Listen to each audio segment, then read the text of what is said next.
नमस्कार. वसंत व्याख्यानमालेतलं आजचं व्याख्यान कैलासवासी श्रीमती सुराणा यांच्या स्मरणार्थ होतं आहे. त्यासाठी निमंत्रित माननीय डॉक्टर आदित्य अभ्यंकर सरांचा मी थोडक्यात परिचय करून देतो. अत्यंत वेगळं व्यक्तिमत्व असं त्यांच्याविषयी थोडक्यात सांगता येईल, कारण ज्यांच्या नावावर आंतरराष्ट्रीय पेटंट्स आहेत, ज्यांच्या नावावर 14 भारतीय पेटंट्स आहेत, ज्यांच्या नावावर अमेरिकन कॉपीराईट्स देखील आहेत, असे माननीय डॉक्टर अभ्यंकर सर हे प्रत्यक्षामध्ये इंजिनिअरिंग हा त्यांचा व्यासंग विषय चालू असूनच त्याशिवाय पुराण, वेद, इंडियन मायथॉलॉजी, इतिहास यासारख्या विषयांमध्ये तितकेच रमतात आणि तितक्याच अभ्यासपूर्ण तऱ्हेने लेखन आणि भाषण करतात. या अर्थाने विलक्षण व्यक्तिमत्व असं मी उल्लेख केला. कारकिर्दीची त्यांची सुरुवात पुण्यातनं झाली. इलेक्ट्रॉनिक्स अँड टेलिकम्युनिकेशन्स या विषयामध्ये इंजिनिअरिंग झाल्यानंतर म्हणजे BE झाल्यानंतर ते उच्च शिक्षणासाठी अमेरिकेमध्ये गेले. तिथे MS झाल्यानंतर तिथे त्यांनी PhD केली. त्यानंतर भारतात परतल्यानंतर त्यांनी पुन्हा एकदा पदव्युत्तर शिक्षण घेतलं, MBA केलं, MA केलं आणि भारतामध्ये सुद्धा पुण्याच्या टिळक महाराष्ट्र विद्यापीठामधून PhD केली. म्हणजे ज्यांच्या नावावर 2 पेक्षा अधिक पदव्युत्तर पदवी आहेत, ज्यांच्या नावावर 2 PhD आहेत आणि जे 2 स्टार्टअप्सचे जनक आहेत, 2 स्टार्टअप्स त्यांनी सुरू केले आहेत, असं हे विलक्षण व्यक्तिमत्व आहे. त्यापैकी एक स्टार्टअप कंपनी ही भारतातली आहे आणि एक अमेरिका स्थित आहे. म्हणजे एकाच वेळी अभियांत्रिकी, त्याचवेळी अध्यापन आणि त्याचवेळी इतिहास, वेद, पुराण, इंडियन मायथॉलॉजी या विषयामध्ये अत्यंत ओघवतं वक्तृत्व अशी चतुरस्त्र कामगिरी माननीय डॉक्टर आदित्य अभ्यंकर सर यांची आहे. या दरम्यान त्यांच्या कार्याची दखल घेऊन अनेक पुरस्कार त्यांना मिळालेत. मी मगाशीच उल्लेख केला तसं अनेक पेटंट्स, कॉपीराईट्स तर आहेतच, पण त्याशिवाय आंतरराष्ट्रीय पातळीवरच्या नियतकालिकांमध्ये अनेक वेळा त्यांना लिखाणासाठी बोलवलं गेलं. अनेक वेळा इन्व्हायटेड एक्सपर्ट म्हणून त्यांचा समावेश केला गेला. अनेक पुरस्कार त्यांना मिळाले. त्यापैकी 2 पुरस्कारांचा उल्लेख करीन. शास्त्रीय कामाबद्दल म्हणजे वैज्ञानिक क्षेत्रातला सर CV रामन पुरस्कार हा डॉक्टर अभ्यंकर सरांना मिळाला. त्याचबरोबर महाराष्ट्राचे माननीय मुख्यमंत्र्यांच्या हस्ते दिला जाणारा पुरस्कारही डॉक्टर अभ्यंकर सरांना मिळाला. तेव्हा अशा चतुरस्त्र कामगिरीचे मानकरी असलेले माननीय डॉक्टर आदित्य अभ्यंकर सर हे आजचं व्याख्यान देतील. माननीय डॉक्टर आदित्य अभ्यंकर, नमस्कार. तद्दिव्यमव्ययं धाम सारस्वतमुपास्महे यत्प्रसादात् प्रलीयन्ते मोहान्धतमसच्छटाः. दर्शको हो, नमस्कार. वक्तृत्वोत्तेजक संस्था आणि या संस्थेच्या वतीनं दरवर्षी संपन्न होणारी वसंत व्याख्यानमाला म्हणजे महाराष्ट्राचं आणि संपूर्ण भारताचं सांस्कृतिक वैभव आहे. यावर्षी या ज्ञानसत्राचं 146वं वर्ष आहे आणि या ज्ञानसत्रात यावर्षी मला व्याख्यानरूपी पुष्प गुंफण्याची संधी मिळते आहे. हे मी माझं परमभाग्य समजतो आणि त्याकरता व्याख्यानाच्या अगदी सुरुवातीलाच वसंत व्याख्यानमालेचे सर्व संयोजक, आयोजक आणि टिळक महाराष्ट्र विद्यापीठाचे सर्व माननीय पदाधिकारी यांचे मनःपूर्वक आभार मानतो आणि आजच्या व्याख्यानाला सुरुवात करतो. आजच्या आपल्या व्याख्यानाचा जो विषय आहे तो म्हणजे प्रतापगडचे युद्ध.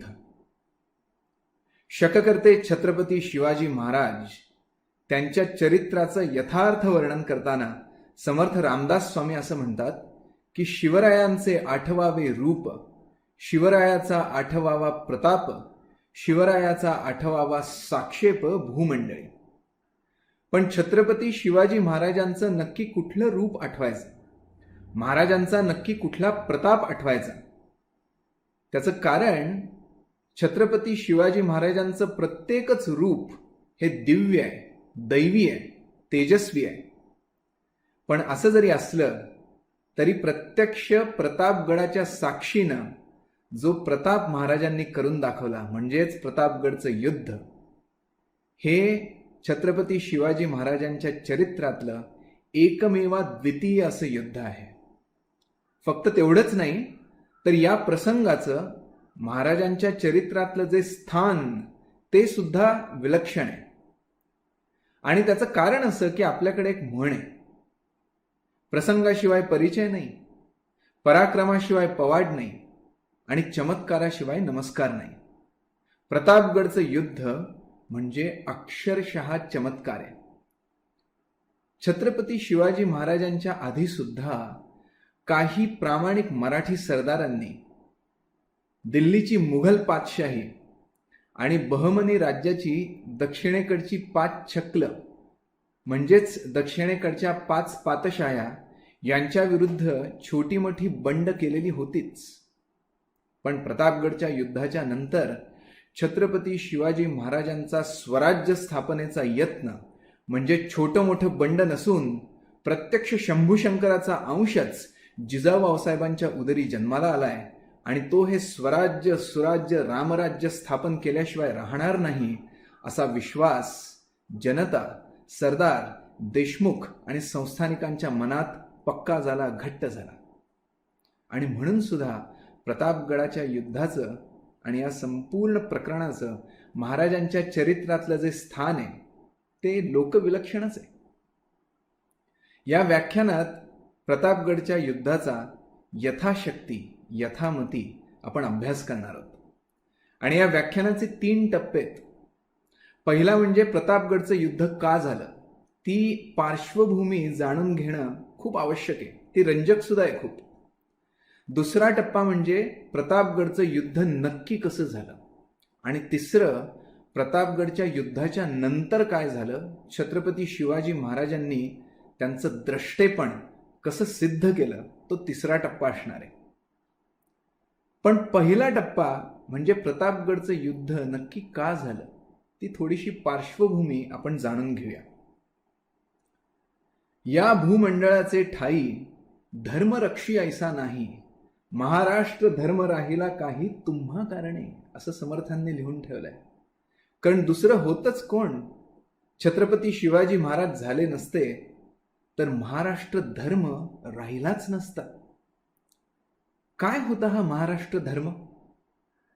महाराष्ट्राची भूमी म्हणजे देवदेवतांची भूमी, महाराष्ट्राची भूमी म्हणजे संत सज्जनांची भूमी, महाराष्ट्राची भूमी म्हणजे देवळा रावळांची भूमी. महाराष्ट्राच्या या भूमीचा जो ध्वज होता तो भगवा. भगवा रंग म्हणजे त्यागाचा रंग, भगवा रंग म्हणजे अरुणाचा रंग. आणि वारकऱ्यांच्या आणि धारकऱ्यांच्या दिंड्यांनी या भगव्या ध्वजाचं प्राणपणाने रक्षण केलेलं होतं. वैभव आणि वैराग्य, सत्ता आणि सेवा यांचं प्रतीक असणारा आणि सहस्रावधी वर्षांचा अतिशय दैदिप्यमान असा इतिहास आणि संस्कृती यांची साक्ष पटवून देणारा हा भगवा ध्वज ताठ मानेनी जणू अग्नीच्या ज्वालेप्रमाणे फडफडत होता. महाराष्ट्र गुण्या गोविंदात नांदत होता, स्वातंत्र्यात सुख समृद्धीत नांदत होता. वाकाटक, चालुक्य, शिलाहार, राष्ट्रकूट, कदंब, यादव अशा अनेक राजघराण्यांनी महाराष्ट्राचं वैभव हे कळसाला नेऊन ठेवलेलं होतं. शालिवाहनांपासून ते यादवांच्या पर्यंत महाराष्ट्राच्या भूमीवर परकीय आक्रमकांची सावली कधीही पडलेली नव्हती. महाराष्ट्राची राज्यलक्ष्मी आणि गृहलक्ष्मी सुद्धा सकल सौभाग्य संपन्न वज्रचूडे मंडित होती. पण ज्ञानेश्वर माऊलींनी संजीवन समाधी घेण्याचा निर्णय घेतला आणि जणू महाराष्ट्राचं तेजच लोप पावलं. अलाउद्दीन खिल्जीचं महाराष्ट्रावर आक्रमण झालं आणि ते आक्रमण इतकं भयंकर होतं, इतकं पाशवी होतं की असं आक्रमण महाराष्ट्राने याच्यापूर्वी पाहिलेलंच नव्हतं. दीन दीन दीन दीन करत पठाणांची टोळधाड आली आणि त्यावेळेला यादवांची राजधानी होती ती देवगिरीचा किल्ला. हा किल्ला अतिशय सुंदर होता, मजबूत होता, पण तितकाच तो बेसावध होता. आणि या पठाणांची टोळधाड त्या देवगिरीच्या किल्ल्यावर येऊन थडकली आणि केवळ 15 दिवसांच्या आत हा मराठ्यांचा राजा पठाणांचा मांडलिक झाला. मराठ्यांचं स्वातंत्र्य गेलं, सत्ता गेली, अब्रू गेली, राजकन्या सुद्धा गेली. तो दुर्दैवी दिवस होता 6 फेब्रुवारी 1294. आणि छत्रपती शिवाजी महाराजांचा जन्म आहे 1630चा. प्रतापगडचं युद्ध 1659 मध्ये लढलं गेलंय. म्हणजे 1294 ते 1630 जवळजवळ 300-325 वर्षांचा कालखंड आहे. आणि या 300-325 वर्षांच्या कालखंडात महाराष्ट्रात शक, हूण, पठाण, तुर्की, फिरंगी, उझबेकी, बगदादी, डच, ब्रिटिश, फ्रेंच सगळे आले आणि त्यांनी महाराष्ट्राला आणि भारतवर्षाला अक्षरशः भरडून टाकलं. 300-325 वर्षांची गुलामगिरी आणि त्याचा संकलित परिणाम असा झाला की महाराष्ट्रातले सगळे सरदार आणि त्यांच्या तलवारी गंजून गेलेल्या होत्या. सुलतानांची चाकरी करण्यात त्या रमून गेलेल्या होत्या. स्वातंत्र्याची बूजच राहिलेली नव्हती. परस्परांशी भांडण्यात या मराठी सरदारांना भूषण वाटायला लागलेलं होतं. विवेक सिंधू आटून गेलेला होता आणि हाल आणि अपमान अंगवळणी पडलेले होते. या पार्श्वभूमीवर अक्षरशः शून्यातून महाराजांना स्वराज्य निर्माण करायचं होतं. तो महाराष्ट्र धर्म परत एकदा जागवायचा होता. आणि खरोखरच महाराजांनी शून्यातून विश्वनिर्मिती केली. वन्नी तो चेतवावा रे, चेतविताची चेतितो, केल्याने होत आहे रे, आधी केलेची पाहिजे. 19 फेब्रुवारी 1630 फाल्गुन वद्य तृतीया, उजाडता शुक्रवार, पंच उषक्काली 5 ग्रह उच्चेचे असताना अतिशय शुभ मुहूर्तावर छत्रपती शिवाजी महाराजांनी शिवनेरीवर जिजाऊ आऊसाहेबांच्या उदरी अवतार घेतला. जणू गेल्या 325 वर्षांचा अंधकार दूर करण्यासाठी हा नरसिंह प्रगटला होता. महाराष्ट्राला राजा लाभलेला होता. महाराष्ट्राचा छत्रपती जन्माला आलेला होता. 1640 मध्ये महाराजांचा विवाह सईबाई साहेबांशी झाला आणि 1641 आणि 42 ही 2 वर्ष महाराज बंगळुरास आपल्या वडिलांना भेटण्यासाठी गेलेले होते, शहाजीराजे भोसले. आणि आपल्या वडिलांकडून राजनीती आणि युद्धनीती उत्तम प्रकारे समजावून घेऊन 1643-44 मध्ये महाराज महाराष्ट्रात परत आले आणि पुणे, इंदापूर, सुपे इथे त्यांनी कारभार करायला सुरुवात केली. 1645 मध्ये रांजेगावच्या पाटलाकडून एका स्त्रीवर बलात्कार केला गेला आणि 1645 मध्ये छत्रपती शिवाजी महाराजांनी वयाच्या 15व्या वर्षी एक आज्ञा केली आहे. लोकविलक्षण अशी ती आज्ञा आहे. त्यांनी त्या पाटलाचा चौदंडा केला आहे. चौदंडा याचा अर्थ दोन्ही हात आणि दोन्ही पाय कलम करून टाकायचे. जर सुराज्यात स्त्रियांना सुरक्षित वाटत नसेल, स्त्रियांना सन्मान मिळत नसेल तर ते कसलं सुराज्य. आणि म्हणून छत्रपती शिवाजी महाराजांनी स्त्रियांचा नेहमीच आदर केला. 1645 वयाच्या केवळ 15व्या वर्षी महाराजांनी ही आज्ञा दिली. 1646 मध्ये महाराजांनी तोरणागड घेतला आणि स्वराज्याचं तोरण बांधलं. मुरुंबदेवाचा डोंगर हेरला आणि तिथे राजगडाच्या निर्मितीला प्रारंभ झाला. आणि 1647 मध्ये जेव्हा महाराज कोंढाणा आणि सुभानमंगळ गड घेण्यात गर्क होते त्यावेळेला जावळीच्या खोऱ्यात एक विलक्षण असं नाट्य सुरू झालं. हे जावळीच्या खोऱ्यातलं नाट्य, त्याची परिणिती एका प्रकारे प्रतापगडच्या युद्धात झाली आणि त्याची सांगता आणि समाप्ती अफजल खानाच्या वधाने झालेली आहे. आणि म्हणून जावळीच्या खोऱ्यात त्यावेळेला काय नाट्य सुरू होतं ते थोडंसं जाणून घेऊया. त्यावेळेला चंद्रराव मोरे हे जावळीच्या गादीवर होते. आता चंद्रराव ही किताबत आहे आणि 1647 मध्ये हे चंद्रराव मोरे मृत्यू पडले. आणि त्यावेळेला त्यांची जी पत्नी, जी विधवा झालेली होती, त्या विधवा स्त्रीला असं वाटलं की आता आदिलशाही सरदार येतील, कारण त्यावेळेला संपूर्ण जावळीचा जो मुलूक होता तो आदिलशाही सत्तेच्या अधिपत्याखाली होता. त्यामुळे तिला असं वाटलं की आता आदिलशाही सरदार इथे येतील आणि जावळीची ही सगळी गादी आपल्या घशाखाली घालतील. आणि म्हणून अतिशय चिंतित होऊन तिनं शिवाजी महाराजांना एक पत्र लिहिलं आणि त्या पत्रात तिनं महाराजांना साथ घातलेली आहे. ती असं म्हणते की हे शिवाजी राजा, तू माझा धर्माचा भाऊ आहेस, त्यामुळे तू धावून ये आणि मला इथे मदत कर. आणि छत्रपती शिवाजी महाराज खरोखरच धावून गेलेत. त्यावेळेला महाराजांना सहज जावळीचं ते खोरं आपल्या घशाखाली घालता आलं असतं. पण जी दैवी लोक असतात, ज्ञानेश्वर माऊलींनी ज्ञानेश्वरीत म्हणल्याप्रमाणे त्यांच्या ठाई षड्गुण ऐश्वर्य हे सतत नांदत असतं. यशश्री औदार्य ज्ञान वैराग्य ऐश्वर्य. औदार्य, महाराजांच्या चरित्रात आपल्याला औदार्य हा गुण वारंवार बघायला मिळतो. अतिशय औदार्य महाराजांनी या प्रसंगी सुद्धा दाखवलं.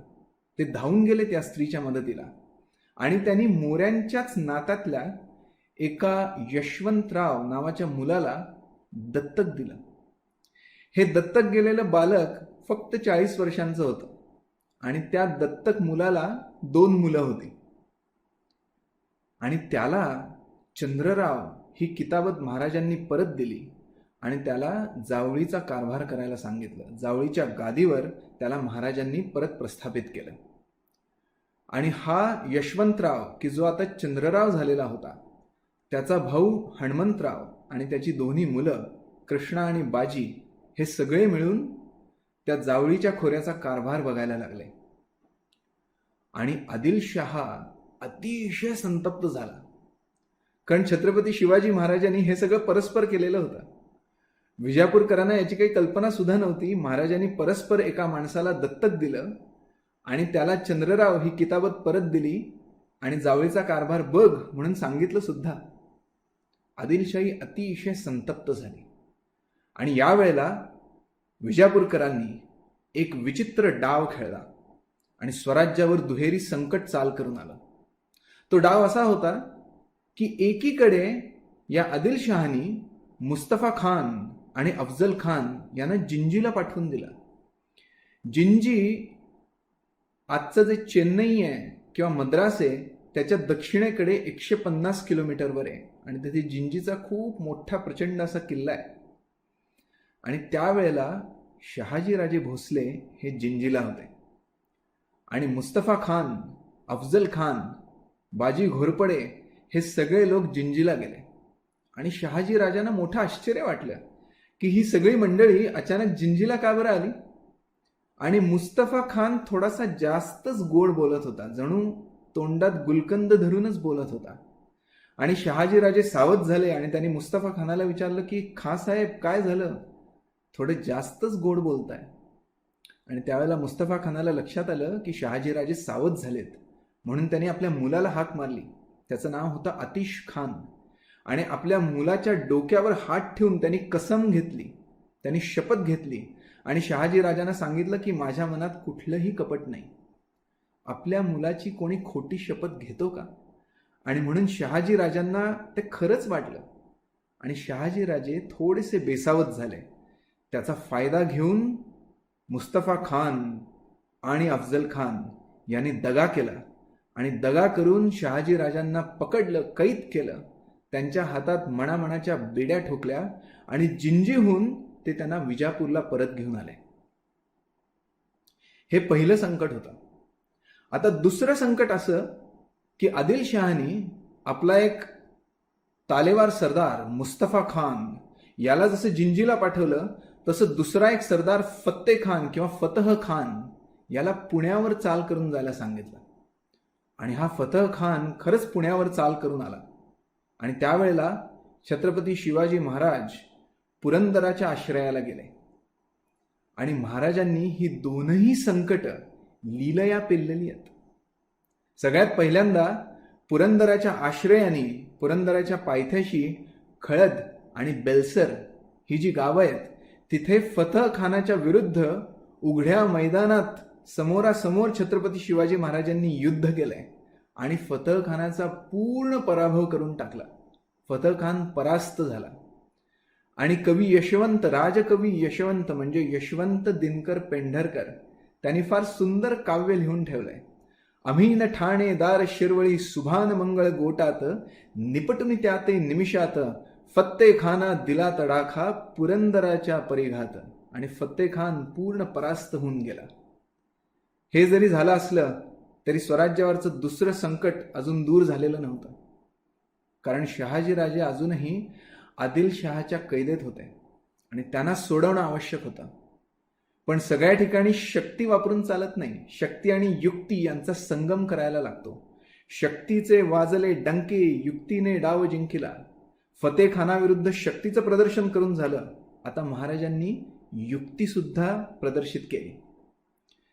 शिवाजी महाराजांना माहिती होतं की शहाजहान जो त्यावेळेला दिल्लीच्या तख्तावर मुघल बादशाह होता, पातशाह होता, त्याचे आणि शहाजी महाराजांचे चांगले संबंध होते. त्यावेळेचे अनेक इतिहासकार या दोघांची तुलना करत असत. आपल्याला कदाचित माहिती असेल की वणीच्या जवळ एक मार्कंड्या नावाचा किल्ला आहे. त्या किल्ल्याचा जो किल्लेदार होता त्याचं नाव होतं गंभीरराव पिंडे. या गंभीररावांचे जे चिरंजीव त्यांचं नाव जयराम पिंडे. आणि हे जयराम पिंडे अतिशय प्रतिभासंपन्न कवी होते. ते बंगळुरास गेले आणि त्यांनी शहाजी राजांच्या समोर 12 नारळ रचून ठेवले. महाराजांनी त्यांना विचारलं की 12 नारळांचं प्रयोजन काय कविराज? त्यावेळेला जयराम पिंडेनी त्यांना सांगितलं की मी 12 भाषात काव्य करू शकतो. पण शहाजी महाराज म्हणले की एखाद्या कवीची खरी परीक्षा, खरी कसोटी ही समस्यापूर्तीतून होत असते. आणि म्हणून शहाजी राजांनी स्वतः एक समस्या निर्माण केली आणि ती संस्कृतमधली होती. शतचंद्रम नभस्थलम, म्हणजे नभात म्हणजे आकाशात शतचंद्र आहेत, 100 चंद्र आहेत, अशी ती समस्या होती. आणि त्याची पूर्ती किंवा त्याचं समाधान करताना या जयराम पिंडेनी एक खूप सुंदर श्लोक रचला. ते म्हणतात की चलत्त रंग रंगायाम गंगायाम प्रतिबिंबम सचंद्रम शोभते तंतम शतचंद्रम नभस्थलम. म्हणजे गंगेचं जे विस्तीर्ण असं पात्र आहे त्याच्यात ज्या लाटा आहेत, त्या लाटांवरचे जे तरंग आहेत त्यात त्या चंद्राची असंख्य प्रतिबिंब उमटलेली आहेत आणि जणू आकाशात 100 चंद्र आलेत की काय असा भास निर्माण होतोय. अशा प्रकारे त्यांनी ती समस्या पूर्ती केली. आणि शहाजी महाराज अतिशय प्रसन्न झाले आणि त्यांनी या जयराम पिंडेंना आपल्या पदरी ठेवून घेतलं. शहाजी राजांचं संपूर्ण चरित्र जयराम पिंडेंनी ग्रथित केलेलं आहे आणि त्यात एक खूप सुंदर श्लोक आलाय. त्यात जयराम पिंडे असं लिहितात की जगदीश विरंचिकु पूछत है, कहो सृष्टि रची रखे को न कहा, ससी वो रवि पूरब पश्चिम को तुम सोत रहे सर सिंधु महा, अर उत्तर दख्खन रखन को इतसाह जी है उत्साह जहां. बघा कवी काय म्हणतोय. जगदीश विरंचिकु पूछत आहे. जगदीश म्हणजे विष्णू आणि विरंची म्हणजे ब्रह्मदेव. विष्णू ब्रह्मदेवाला विचारतायत की अरे तू या सृष्टीची रचना केलीस, या सृष्टीची निर्मिती केलीस, तर सांग तरी कोणाकोणाची कुठे कुठे नियुक्ती केलेली आहेस. आणि ब्रह्मदेव विष्णूला सांगतायत ससी वो रवि पूरब पश्चिम को तुम सोत रहे सर सिंधु महा. पूर्वेकडे आणि पश्चिमेकडे मी शशी आणि रवी म्हणजे चंद्र आणि सूर्य यांची नियुक्ती केलेली आहे. त्यामुळे तुम्ही क्षीरसागरात सुखेनैव शयन करा. कारण विष्णू शेषशाही ना. पण विष्णू विचारतायत की अरे उत्तरेकडे आणि दक्षिणेकडे काय? तेव्हा ब्रह्मदेव सांगतायत अरे उत्तर दख्खन रखन को इतसाह जी है उत्साह जहान. जर दक्षिणेकडे शहाजी राजे असतील तर उत्तरेकडे शहाजहान बादशाह आहे. त्यामुळे शहाजी राजांची योग्यता ही शहाजहान बादशाह एवढीच होती आणि त्या दोघांमध्ये मैत्री होती हे शिवाजी महाराजांना पक्क ठाऊक होतं. त्यामुळे त्यांनी एक पत्र लिहिलं आणि ते पत्र दिल्लीला गेलं आणि त्या पत्रात शिवाजी महाराजांनी लिहिलेलं होतं की अनेक वर्ष आदिलशाहीची इमाने इतबारे चाकरी करून सुद्धा आज आदिलशहानी शहाजी महाराजांना कैद करून ठेवलेलं आहे. आणि त्याचा परिणाम असा झाला की दिल्लीहून विजापूरच्या दरबारी आदिलशहाकडे एक खरमरीत पत्र आलं आणि त्यामध्ये शहाजी राजांची त्वरित मुक्तता करण्यात यावी असा आदेश दिलेला होता. आणि त्यामुळे नाईलाजास्तव आदिलशहाला शहाजी राजांची मुक्तता करावी लागली. तो दिवस होता 16 मे 1649, वटपौर्णिमा. जणू सावित्रीप्रमाणे जिजाऊ आऊसाहेब सुखावल्या आणि ही दोन्ही संकट छत्रपती शिवाजी महाराजांनी लीलया पेलून दाखवली आणि विजापूरकरांचा आदिलशहाचा जळफळाट झाला. त्यानंतर पुढची 4-5 वर्ष झंझावाताची होती. छत्रपती शिवाजी महाराजांनी अनेक किल्ले सर करून घेतलेले. स्वराज्याचा विस्तार झाला, स्वराज्य वाढलं. 1655 मध्ये नेतोजी पालकरांना महाराजांनी पुरंदरच्या किल्ल्याचा किल्लेदार म्हणून नेमलेलं आहे. आणि 1656 मध्ये जावळीच्या खोऱ्यात परत एक नाट्य सुरू झालं. ज्या चंद्रराव मोरेंना अतिशय औदार्य दाखवून महाराजांनी जावळीच्या गादीवर बसवलेलं होतं, त्या चंद्रराव मोरेंनी महाराजांचे उपकार विसरून महाराजांच्याच विरुद्ध बंड करायला सुरुवात केली. वानगी दाखल केवळ एक उदाहरण देतो. रंगोत त्रिमल काकडे या नावाचे गाव कुलकर्णी होते आणि त्यांच्या हातून एका विधवेवर सिंदळकीचा गुन्हा झालेला होता. महाराजांच्या स्वराज्यात स्त्रियांवरचा कुठलाही अत्याचार खपवून घेतला जात नसे आणि त्यामुळे हे रंगोत त्रिमल तसेच उठले आणि जावळीला गेले.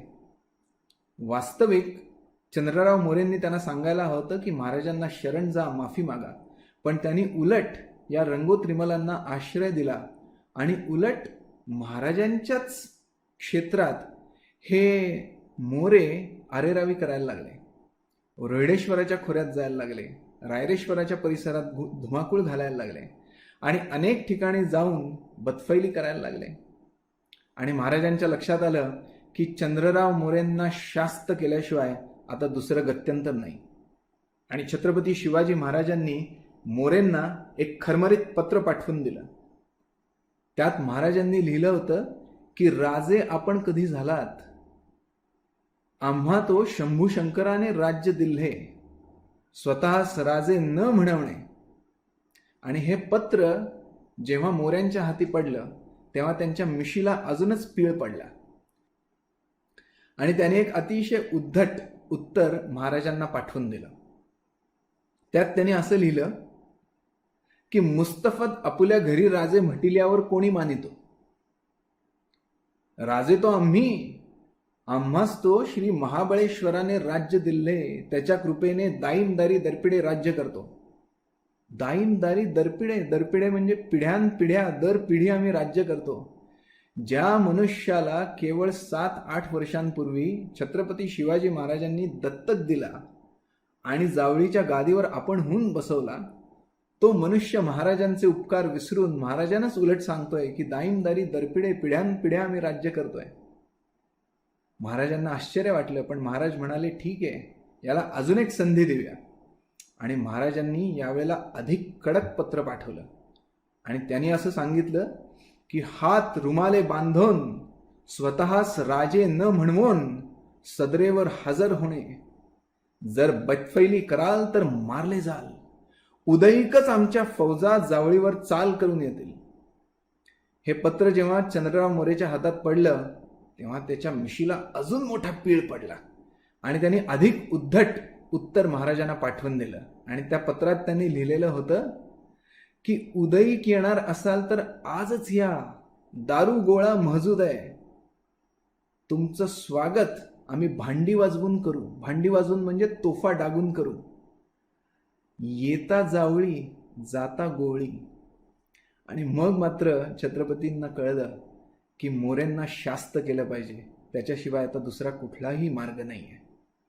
आणि मग कान्होजी जेधे, बांधल, नाईक, देशमुख, शिळमकर, सबनेस, येसाजी कंक, कोंडाजी कंक, जीवा महाला या सगळ्या सरदारांना हुकूम सुटले आणि महाराजांनी जावळीवर मोहीम काढली.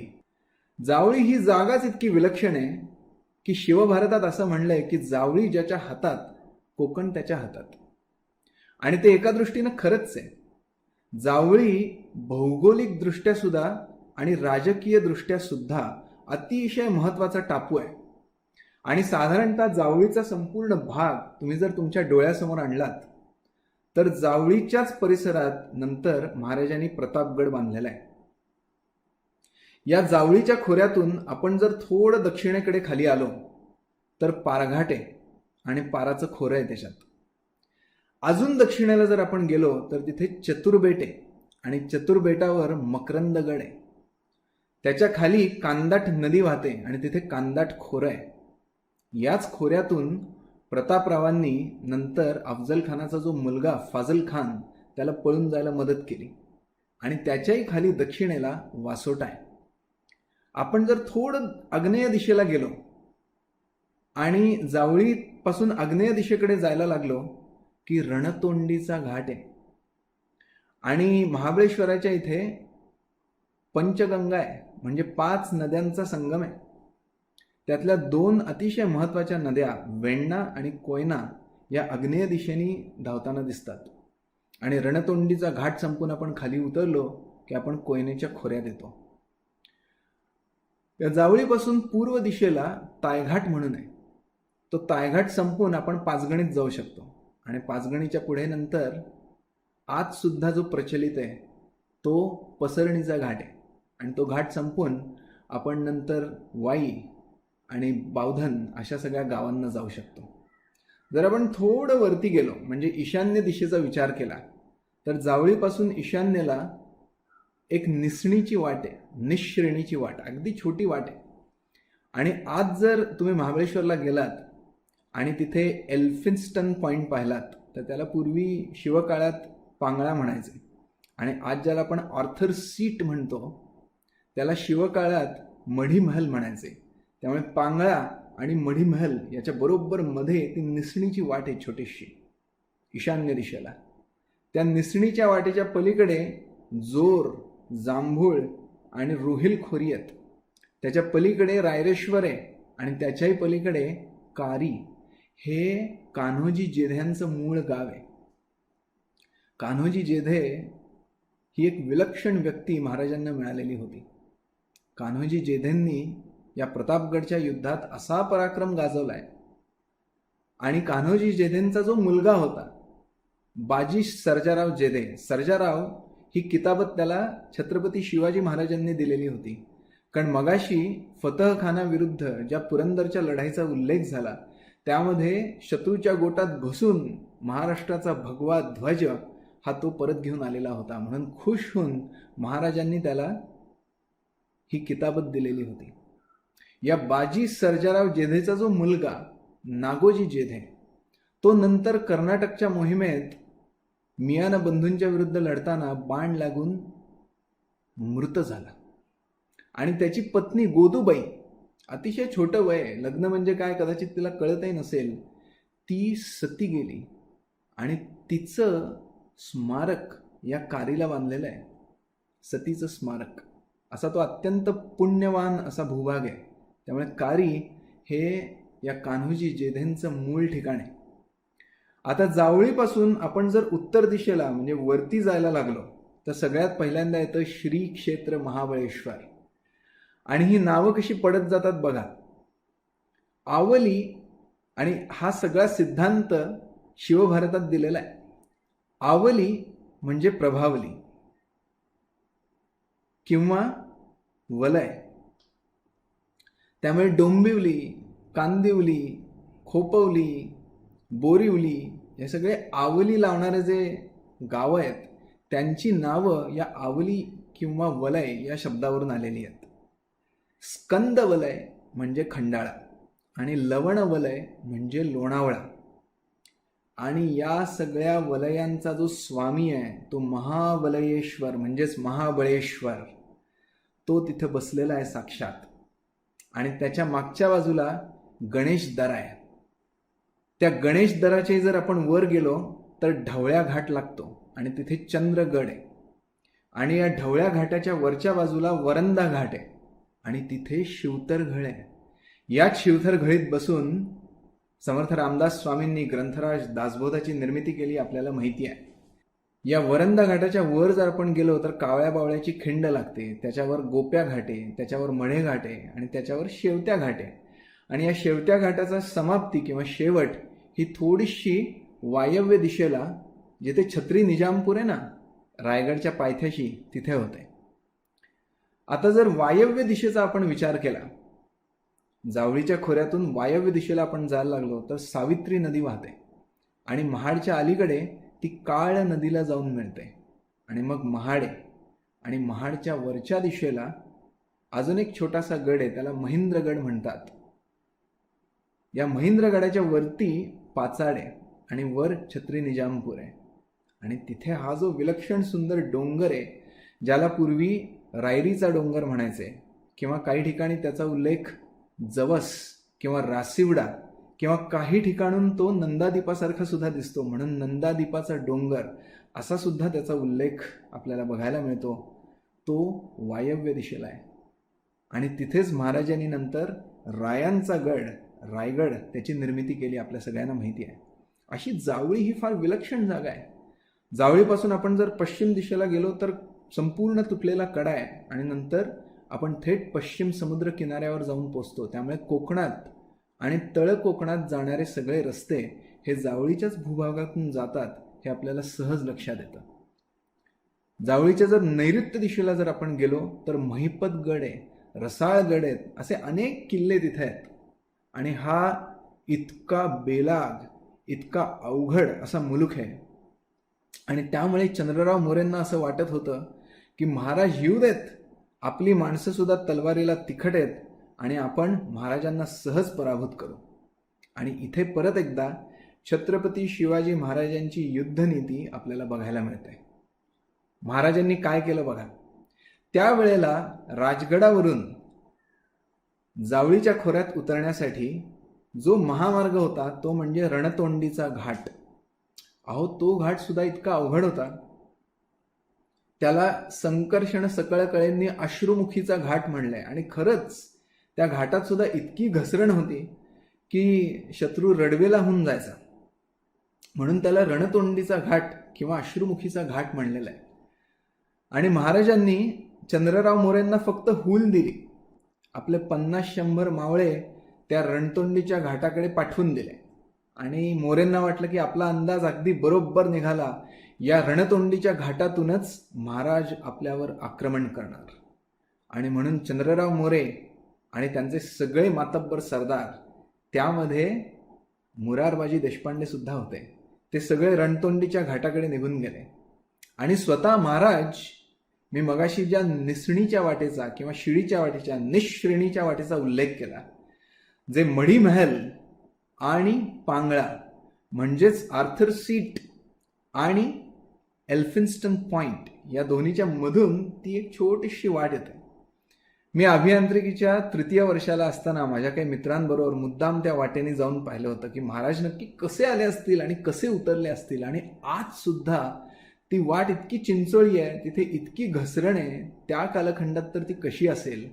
आणि 1 नाही 2 नाही, आपले 2000 मावळे घेऊन महाराज त्या निसणीच्या वाटेने खुद्द जावळीत येऊन उतरले. चंद्रराव मोरे आणि त्यांचे सगळे मातब्बर सरदार रणतोंडीकडे आणि महाराज खुद्द जावळीत. आणि महाराजांनी बघता बघता जावळी काबीज केली. आणि महाराजांच्या या युद्धनीतीमुळे, युद्ध कौशल्यामुळे अनेक इतिहासकारांनी त्यांची तुलना सर्टोरियस हनिबल याच्याशी केलेली आहे. सर्टोरियस हनिबल जेव्हा रोमन लोकांच्या विरुद्ध युद्ध हरला तेव्हा तो स्पेनमध्ये परत गेला आणि तिथल्या शेतकऱ्यांना त्यांनी एकत्र केलं.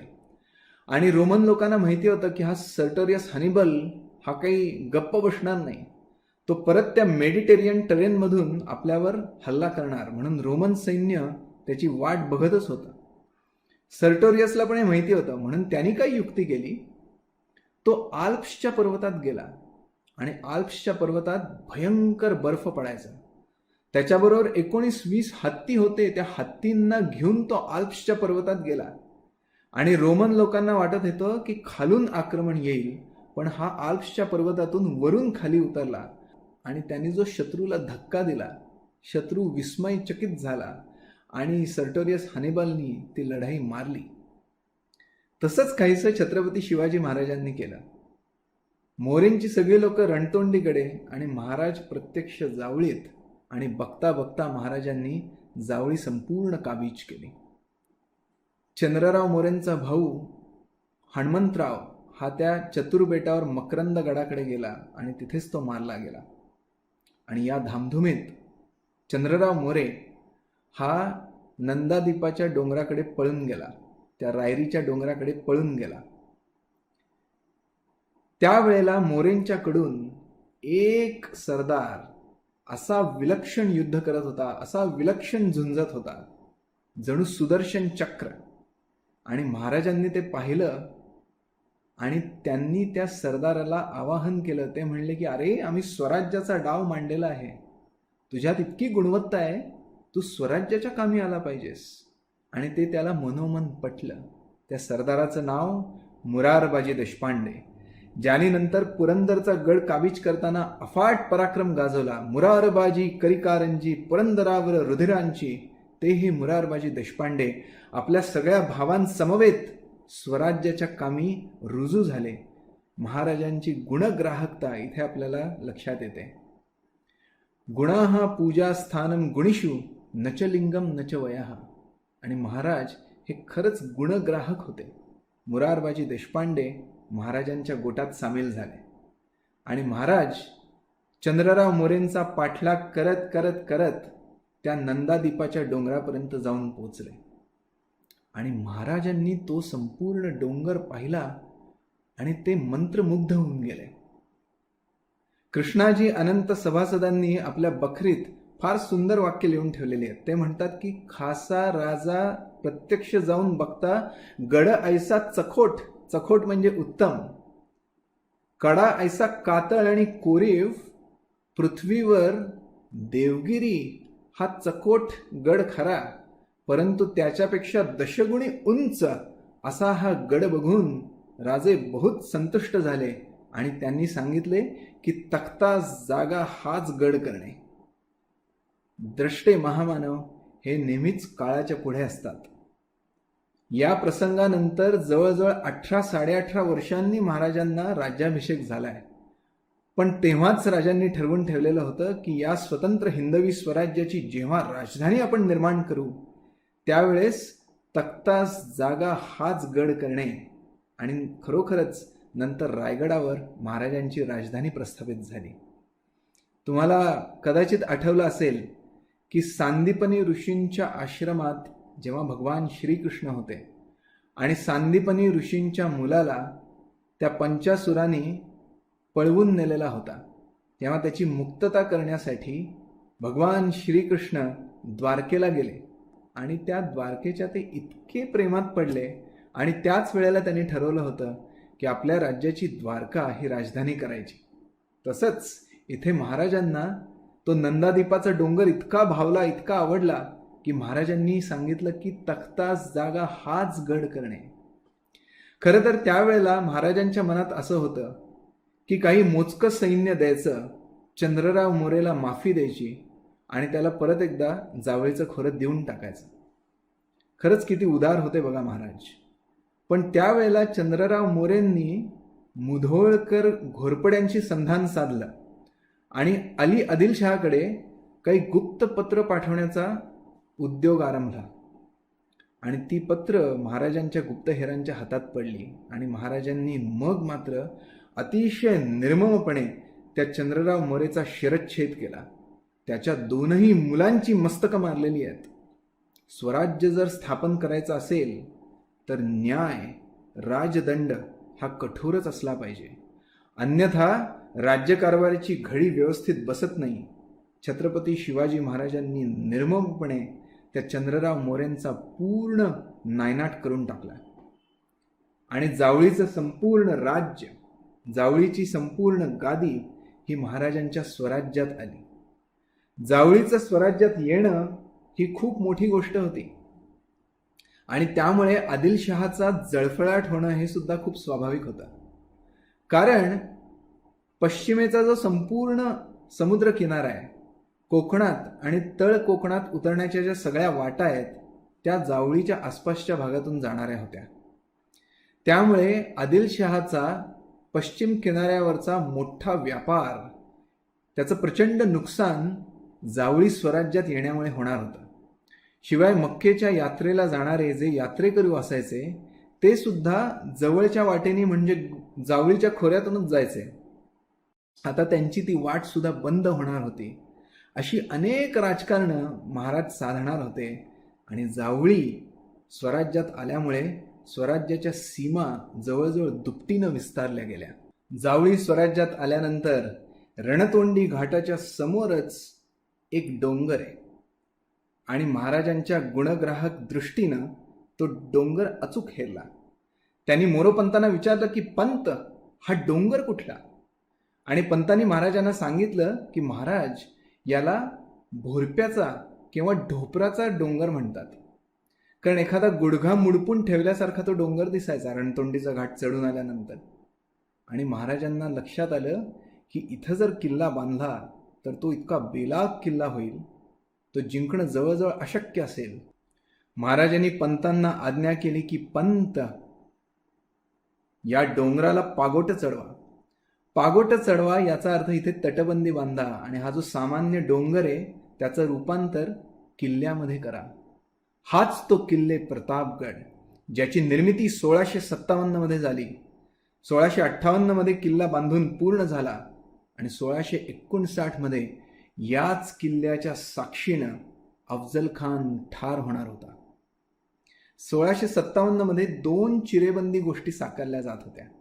एक म्हणजे हा प्रतापगड आणि तिथेच वरती उत्तरेला वरंद घाटामध्ये शिवथर घळीमध्ये बसून समर्थ रामदास स्वामी ग्रंथराज दासबोधाची निर्मिती करत होते. 2 चिरेबंदी गोष्टी एकदम साकारल्या जात होत्या. एक वाङ्मयीन होती, एक गडाकोटातली होती. आणि मग 1657 मध्ये महाराजांचं लक्ष पश्चिम किनाऱ्यावर गेलं. ते कल्याण आणि भिवंडीच्या मार्गे तळ कोकणात उतरले. त्वया गृहीत्वा कल्याणम तथा भीमपुरीमपी, भीमपुरी म्हणजे भिवंडी. त्वया गृहीत्वा कल्याणम तथा भीमपुरीमपी यवनानां महासिद्धी निलयः किल पातितः, असं शिवभारतातला श्लोक आहे. आणि कल्याण, भिवंडी हे प्रांत सुद्धा आदिलशाहीचे होते. तेच मारून घेतल्यामुळे आता मात्र आदिलशाह अतिशय क्रुद्ध झाला. महाराज तसेच पुढे गेले आणि त्यांनी दुर्गाडीचा किल्ला बांधला की ज्याची पायाभरणी करत असताना अमाप धन महाराजांच्या पदरी पडलं. जणू शुभशकुनच होता तो. महाराजांनी पुढे जाऊन जुन्नरचं ठाणं लुटलंय आणि त्यावेळेला जुन्नरचा सगळा भाग हा मुघलांच्या ताब्यात होता. आणि तुम्हाला आश्चर्य वाटेल की एवढं सगळं होत असताना मुघल शांत कसे बसलेले होते. तर परत एकदा महाराजांनी ज्या वेळेला जुन्नरवर आक्रमण केलं ती वेळ किती सुंदर निवडलेली होती बघा. औरंगजेबानी मीर जुमल्याला जे पत्र लिहिलेलं होतं त्यामध्ये शहाजहान बादशहाला पक्षघात झालाय म्हणजे अर्धांगवायूचा झटका आलेला आहे हे स्पष्ट लिहिलं होतं. आणि ते पत्र शिवाजी महाराजांच्या हेरांनी महाराजांपर्यंत पोचवलेलं होतं. त्यामुळे आता लवकरच या सर्व भावंडांच्यात यादवी माजणार हे महाराजांना नक्की कळून चुकलेलं होतं.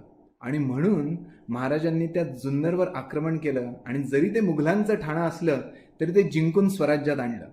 कारण महाराजांना माहिती होतं की त्यावेळेला जुन्नरकडे लक्ष द्यायला या मुघलांना वेळच नसणार.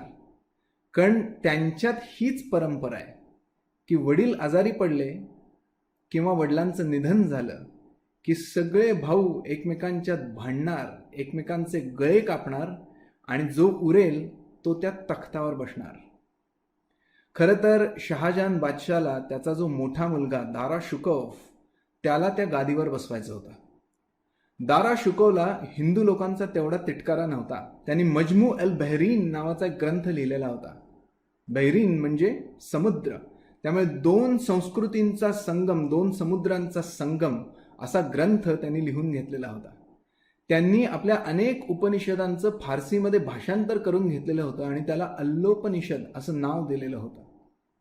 त्यामुळे दारा शुकौफ, औरंगजेब, मुराद बख्श असे सगळे त्या शहाजहानची जी मुलं होती ती दिल्लीकडे पळत सुटली आणि नंतर शामूगडला फार मोठी लढाई झाली.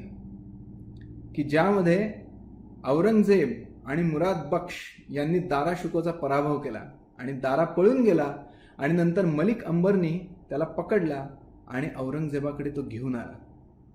आणि औरंगजेब हा किती क्रूर कर्मा होता हे आपल्याला कवी भूषणाच्या एका किबल्यातून बघायला मिळतं.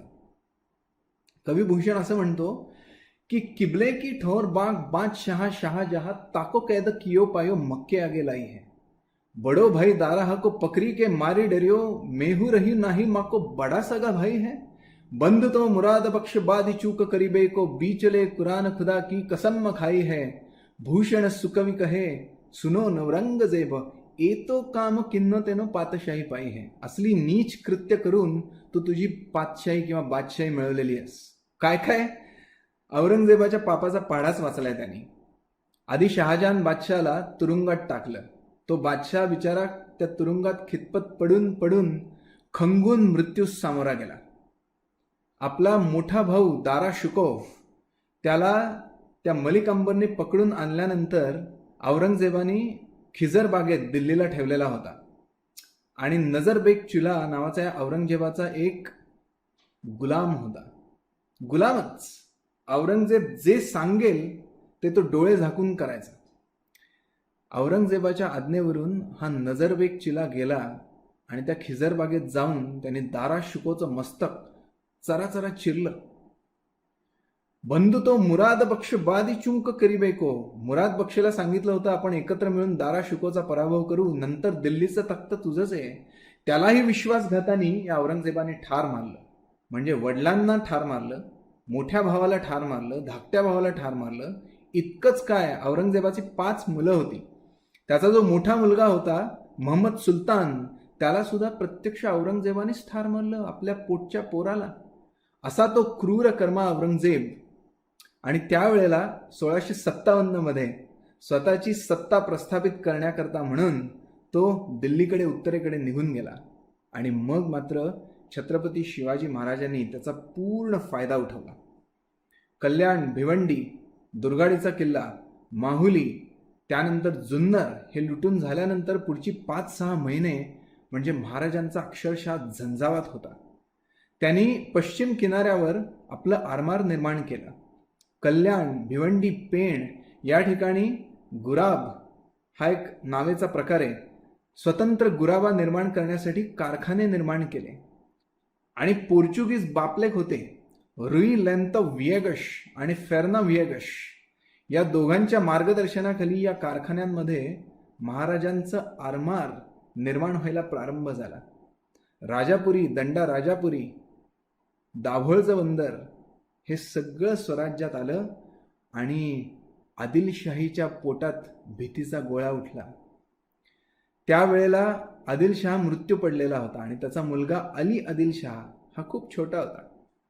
आणि म्हणून अली आदिलशाहची आई, जिला सगळेजण बडी बेगम म्हणत असत, ती बडी बेगम संपूर्ण राज्यकारभार करत असे. आणि या बड्या बेगमेनी अतिशय चिडून जाऊन, अतिशय क्रुद्ध होऊन दरबार भरवला. हा खासा दरबार होता आणि त्या दरबारात पैजेचे विडे ठेवलेले होते. आणि या बड्या बेगमेनी दरबारात घोषणा केली की कोण सरदार पुढे येतो आणि तो पैजेचा विडा उचलतो आणि त्या दख्खनच्या चुह्याला म्हणजे छत्रपती शिवाजी महाराजांना पकडून या आदिलशाही मुलखात कोण घेऊन येतो, कोण. आणि सगळ्या दरबाराचं लक्ष लागलेलं होतं की कोण सरदार पुढे येतो. आणि एक धिप्पाड, अतिशय क्रूर, धर्मांध पण अचाट ताकदीचा, सामर्थ्याचा असा एक सरदार उठला आणि तो पुढे आला आणि त्याने तो पैजेचा विडा उचलला. हाच तो क्रूर कर्मा अफजल खान. अफजल खान म्हणजे कपट. या अफजल खानाने कनकगिरीच्या वेढ्यात छत्रपती शिवाजी महाराजांचे थोरले बंधू म्हणजे संभाजी महाराज त्यांना कुमक न पाठवून त्यांच्या मृत्यूचं कारण ठरलेला हाच तो अफजल खान. याच अफजल खानाने जिंजीला जाऊन शहाजी महाराजांना मणामणाच्या बेड्या ठोकल्या होत्या आणि जिंजीहून त्यांना विजापूरला घेऊन आलेला होता. हाच तो अफजल खान.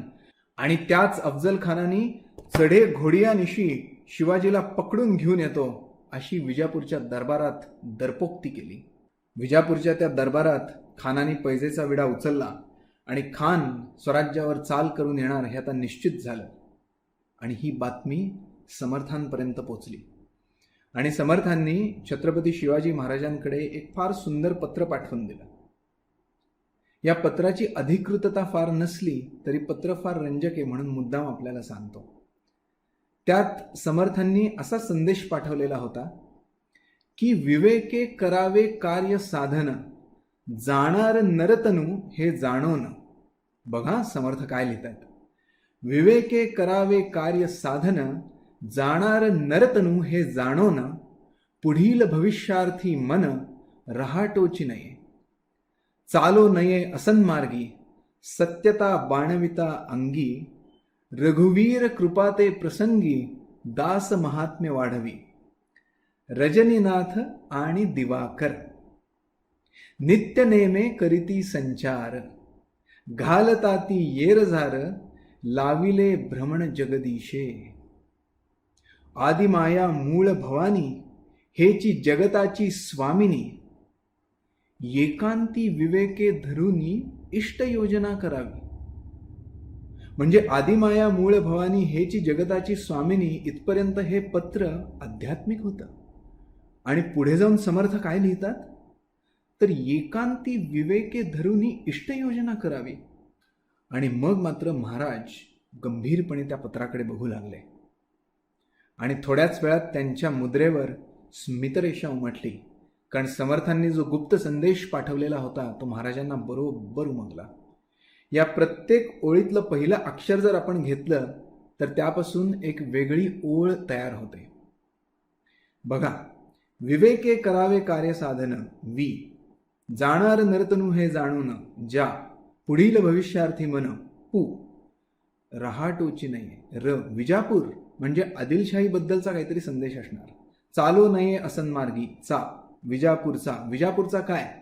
चालो नये असन्मार्गी, सत्यता बाणविता अंगी, स. रघुनाथ ते कृपा प्रसंगी, र. दास महात्म्य वाढवी, दा. रजनीनाथ आणि दिवाकर, र. सरदार.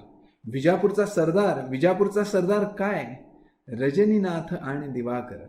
नित्य नेमे करीती संचार, नी. घालताती येरझार, घा. लाविले भ्रमण जगदीशे, ला. विजापूरचा सरदार निघाला. आदिमाया मूळ भवानी, आ. हेची जगताची स्वामिनी, हे. विजापूरचा सरदार निघाला आहे आणि म्हणून एकांती विवेके धरुनी इष्ट योजना करावी. आणि महाराजांना तो संदेश बरोबर कळला. कारण महाराजांच्या गुप्तहेराने सुद्धा तीच बातमी आणलेली होती आणि विजापूरहून कोण सरदार निघालाय ते सुद्धा महाराजांना माहिती होतं. अफजल खान, क्रूर कर्मा अफजल खान. अफजल खान हा अतिशय क्रूर आणि कपटी होता. या स्वारीवर, या मोहिमेवर बाहेर पडण्याच्या आधी त्यांनी जवळजवळ 1 महिना आपल्या जनानखान्यात वेळ काढला. या अफजल खानाच्या 60 बायका होत्या आणि मोहिमेवर बाहेर पडण्याच्या आधी विजापुरात एक सुरंग बावडी, बावडी म्हणजे विहीर, सुरंग बावडी नावाची विहीर आहे. त्या विहिरीत या 60ही बायकांना बुडवून त्यांनी ठार मारलं. आजही विजापुरात जर तुम्ही गेलात आणि महाराष्ट्राच्या बाजूनी जर तुम्ही विजापुरात प्रवेश केलात तर वेस ओलांडल्यानंतर उजव्या हाताला एक 60 कबरा नावाचा भाग आपल्याला लागतो. या 60 कबरी अफजल खानाच्या मृत पत्नींच्या आहेत. ॲबे बार्थेलोम्यू कॅरेस हा फ्रेंच प्रवासी जेव्हा तिथे गेलेला होता तेव्हा त्यांनी सुद्धा या 60 कबरांच्या विषयी तिथे लिहून ठेवलेलं आहे. त्यामुळे ही अधिकृत नोंद आहे. अफजल खान हा अतिशय गर्विष्ठ होता. आपल्या शौर्याची त्याला घमेंड होती आणि म्हणून त्यांनी जो शिक्का बनवून घेतलेला होता त्यात तो म्हणतो, गर अर्ज कुनद सिपहर अल फजल फुजला व फजल अफजल अजहर मुल्की बजाय तस्बीह आवाज के आयत के अफजल अफजल. त्याचा अर्थ असा होतो की उच्चातल्या उच्च स्वर्गाला जर तुम्ही विचारलं की या पृथ्वी तलावरचा सर्वोत्तम योद्धा कोण आणि तुमची जर जपमळाची माण असेल तर त्या माण्यातल्या प्रत्येक मण्यातून आवाज येईल, चहूबाजूने आवाज येईल की अफजल अफजल अफजल. असा त्याला स्वतःच्या शक्तीचा प्रचंड अहंकार होता. अनेक गावांना त्यांनी स्वतःचं नाव दिलेलं होतं. खोडच होती त्याला विलक्षण. सातारच्या जवळ एक कुमठ बुद्रुक नावाचं गाव आहे आणि शहाजी महाराजांचा एक रंदौला खान नावाचा मित्र होता आणि त्याचा जो मुलगा रहिमत खान, त्यालाच दुसरा रुस्तुमे जमान सुद्धा म्हणायचे, या रहिमत खानाने आपल्या वडिलांचा रोजा त्या गावात बांधला आणि म्हणून त्या गावाचं नाव झालं रहिमतपूर. हा अफजल खान जेव्हा तिथे पोहोचला तेव्हा त्यांनी त्याचं नाव बदलून अफजलपूर असं त्याचं नाव केलं. किंवा वाईच्या जवळ एक बावधन म्हणून गाव आहे, त्या बावधनला सुद्धा त्यांनी अफजल नगर असं नाव दिलेलं होतं. ही कुठलीही नावं नंतर टिकली नाहीत. आणि या अफजल खानाला इतकी घमेंड होती, जेव्हा शिवाजी महाराजांच्या समोर तो आला, एकांगी झाला, तेव्हा 2 मिनिटाच्या आत महाराजांनी त्याला ठोकलाय आणि त्याची सगळी घमेंड, सगळा अहंकार दूर करून टाकला. खान विजापुराहून निघाला आणि त्याच्या मोहिमेच्या जबरदस्त बातम्या महाराष्ट्रात येऊ लागल्या. या सगळ्या सरदारांची आक्रमण कशी असायची? कविराज भूषणाने एक छंद लिहून ठेवलाय. अर्थात तो वेगळ्या संदर्भात लिहिलाय. 1666 मध्ये जेव्हा छत्रपती शिवाजी महाराज आग्र्याहून आपली सुटका करून घेऊन परत आले, त्यावेळेला औरंगजेबाची फार छिथू झाली आणि त्याचा सगळा राग औरंगजेबाने काशी विश्वेश्वरावर काढला आणि काशीच्या विश्वेश्वराचं मंदिर भ्रष्ट करून टाकलं. त्यावेळेला हा लिहिलेला छंद आहे, पण तो अफजल खानाच्या स्वारीला सुद्धा तंतोतंत लागू पडतो. त्या छंदामध्ये कविराज भूषण म्हणतोय की देवल गिरावते फिरावते निशाने आली, ऐसे डुबे रावराने सभी गयो लपकी, गौरा गणपती आप औरंग को देत ताप, आपनी ही बारी आप मारी गयो दबकी, पीरा पैगंबरा दिगंबरा दिखाई देत सिद्ध की सिधाई गयो रही बात रबकी, कासियों की कला गई मथुरा मस्जिद भई, शिवाजीना होत तो सुन्नत होत सबकी. जर छत्रपती शिवाजी महाराज नसते, सगळ्यांची सुंथा झाली असती असं म्हणतोय. तो म्हणतो देवल गिरावते, सगळी देवळं पाडून टाकली, फिरावते निशाने आली, त्या आलीचं निशाण फडकवत फडकवत, ऐसे डुबे राव राणे सभी गयो लपकी, जे राव राणे रावळ सगळे महाराणे हे पळून गेले, लपून बसले. विघ्नार्त्या देवता सुद्धा देवळात लपून बसल्या. आणि कोण उभा राहिला या सगळ्यांच्या विरुद्ध? तर छत्रपती शिवाजी महाराज, आमचा राजा, या सगळ्यांच्या विरुद्ध उभा राहिला. कासियों की कला गई, काशीला अवकळा आली, मथुरा मस्जिद भई, मथुरेला मशीद बांधली गेली, अगर ना होता शिवाजी तो सुन्नत होतं सबकी, सगळ्यांची सुंथा झाली असती. तसंच हे आक्रमण होतं. विजापुराहून हा अफजल खान निघाला आणि पुढे येत येत येत पहिला घाला त्यांनी तुळजापुरावर घातला. तुळजापुराचं मंदिर आणि भवानी आईची मूर्ती त्यांनी भ्रष्ट करून टाकली. तसाच पुढे आला माणकेश्वराचं शिवालय त्यांनी फोडलं आणि पुढे तो पंढरपुराला गेला. पंढरपुराच्या मंदिराला तोशिष लागली, पण आमचे पुजारी अत्यंत सावध होते, त्यामुळे त्यांनी ती मूर्त काढून घेतली आणि मूर्तीला धक्का लागला नाही. पंढरपुरावरून नंतर खान शिंगणापूरला आला आणि त्यावेळेला महाराजांनी हे निश्चित केलं की खानाला काही झालं तरी स्वराज्याच्या राजधानीपर्यंत म्हणजे राजगडापर्यंत येऊ द्यायचं नाही आणि खानाचा मुकाबला प्रतापगडवर जाऊन करायचा. 1658 मध्ये प्रतापगडचं बांधकाम पूर्ण झालेलं होतं आणि 1659 मध्ये लगेचच या प्रतापगडाने स्वराज्याचं फार मोठं काम केलं आणि महाराजांनी निश्चित केलं की राजगडावरून निघायचं आणि प्रतापगडला जायचं. त्यावेळेला अनेक मुत्सद्दी होते, ते राजांना म्हणत होते की महाराज, खानाबरोबर युद्ध करू नका, खानाबरोबर युद्ध करू नका, आपली तेवढी ताकदच नाही आहे. पण महाराजांच्या स्वप्नात दृष्टांत झाला. प्रत्यक्ष भवानी देवी आली आणि तिनं सांगितलं, प्रतापगडला जाऊन खानाशी लढा घे, मी तुझ्या पाठीशी आहे.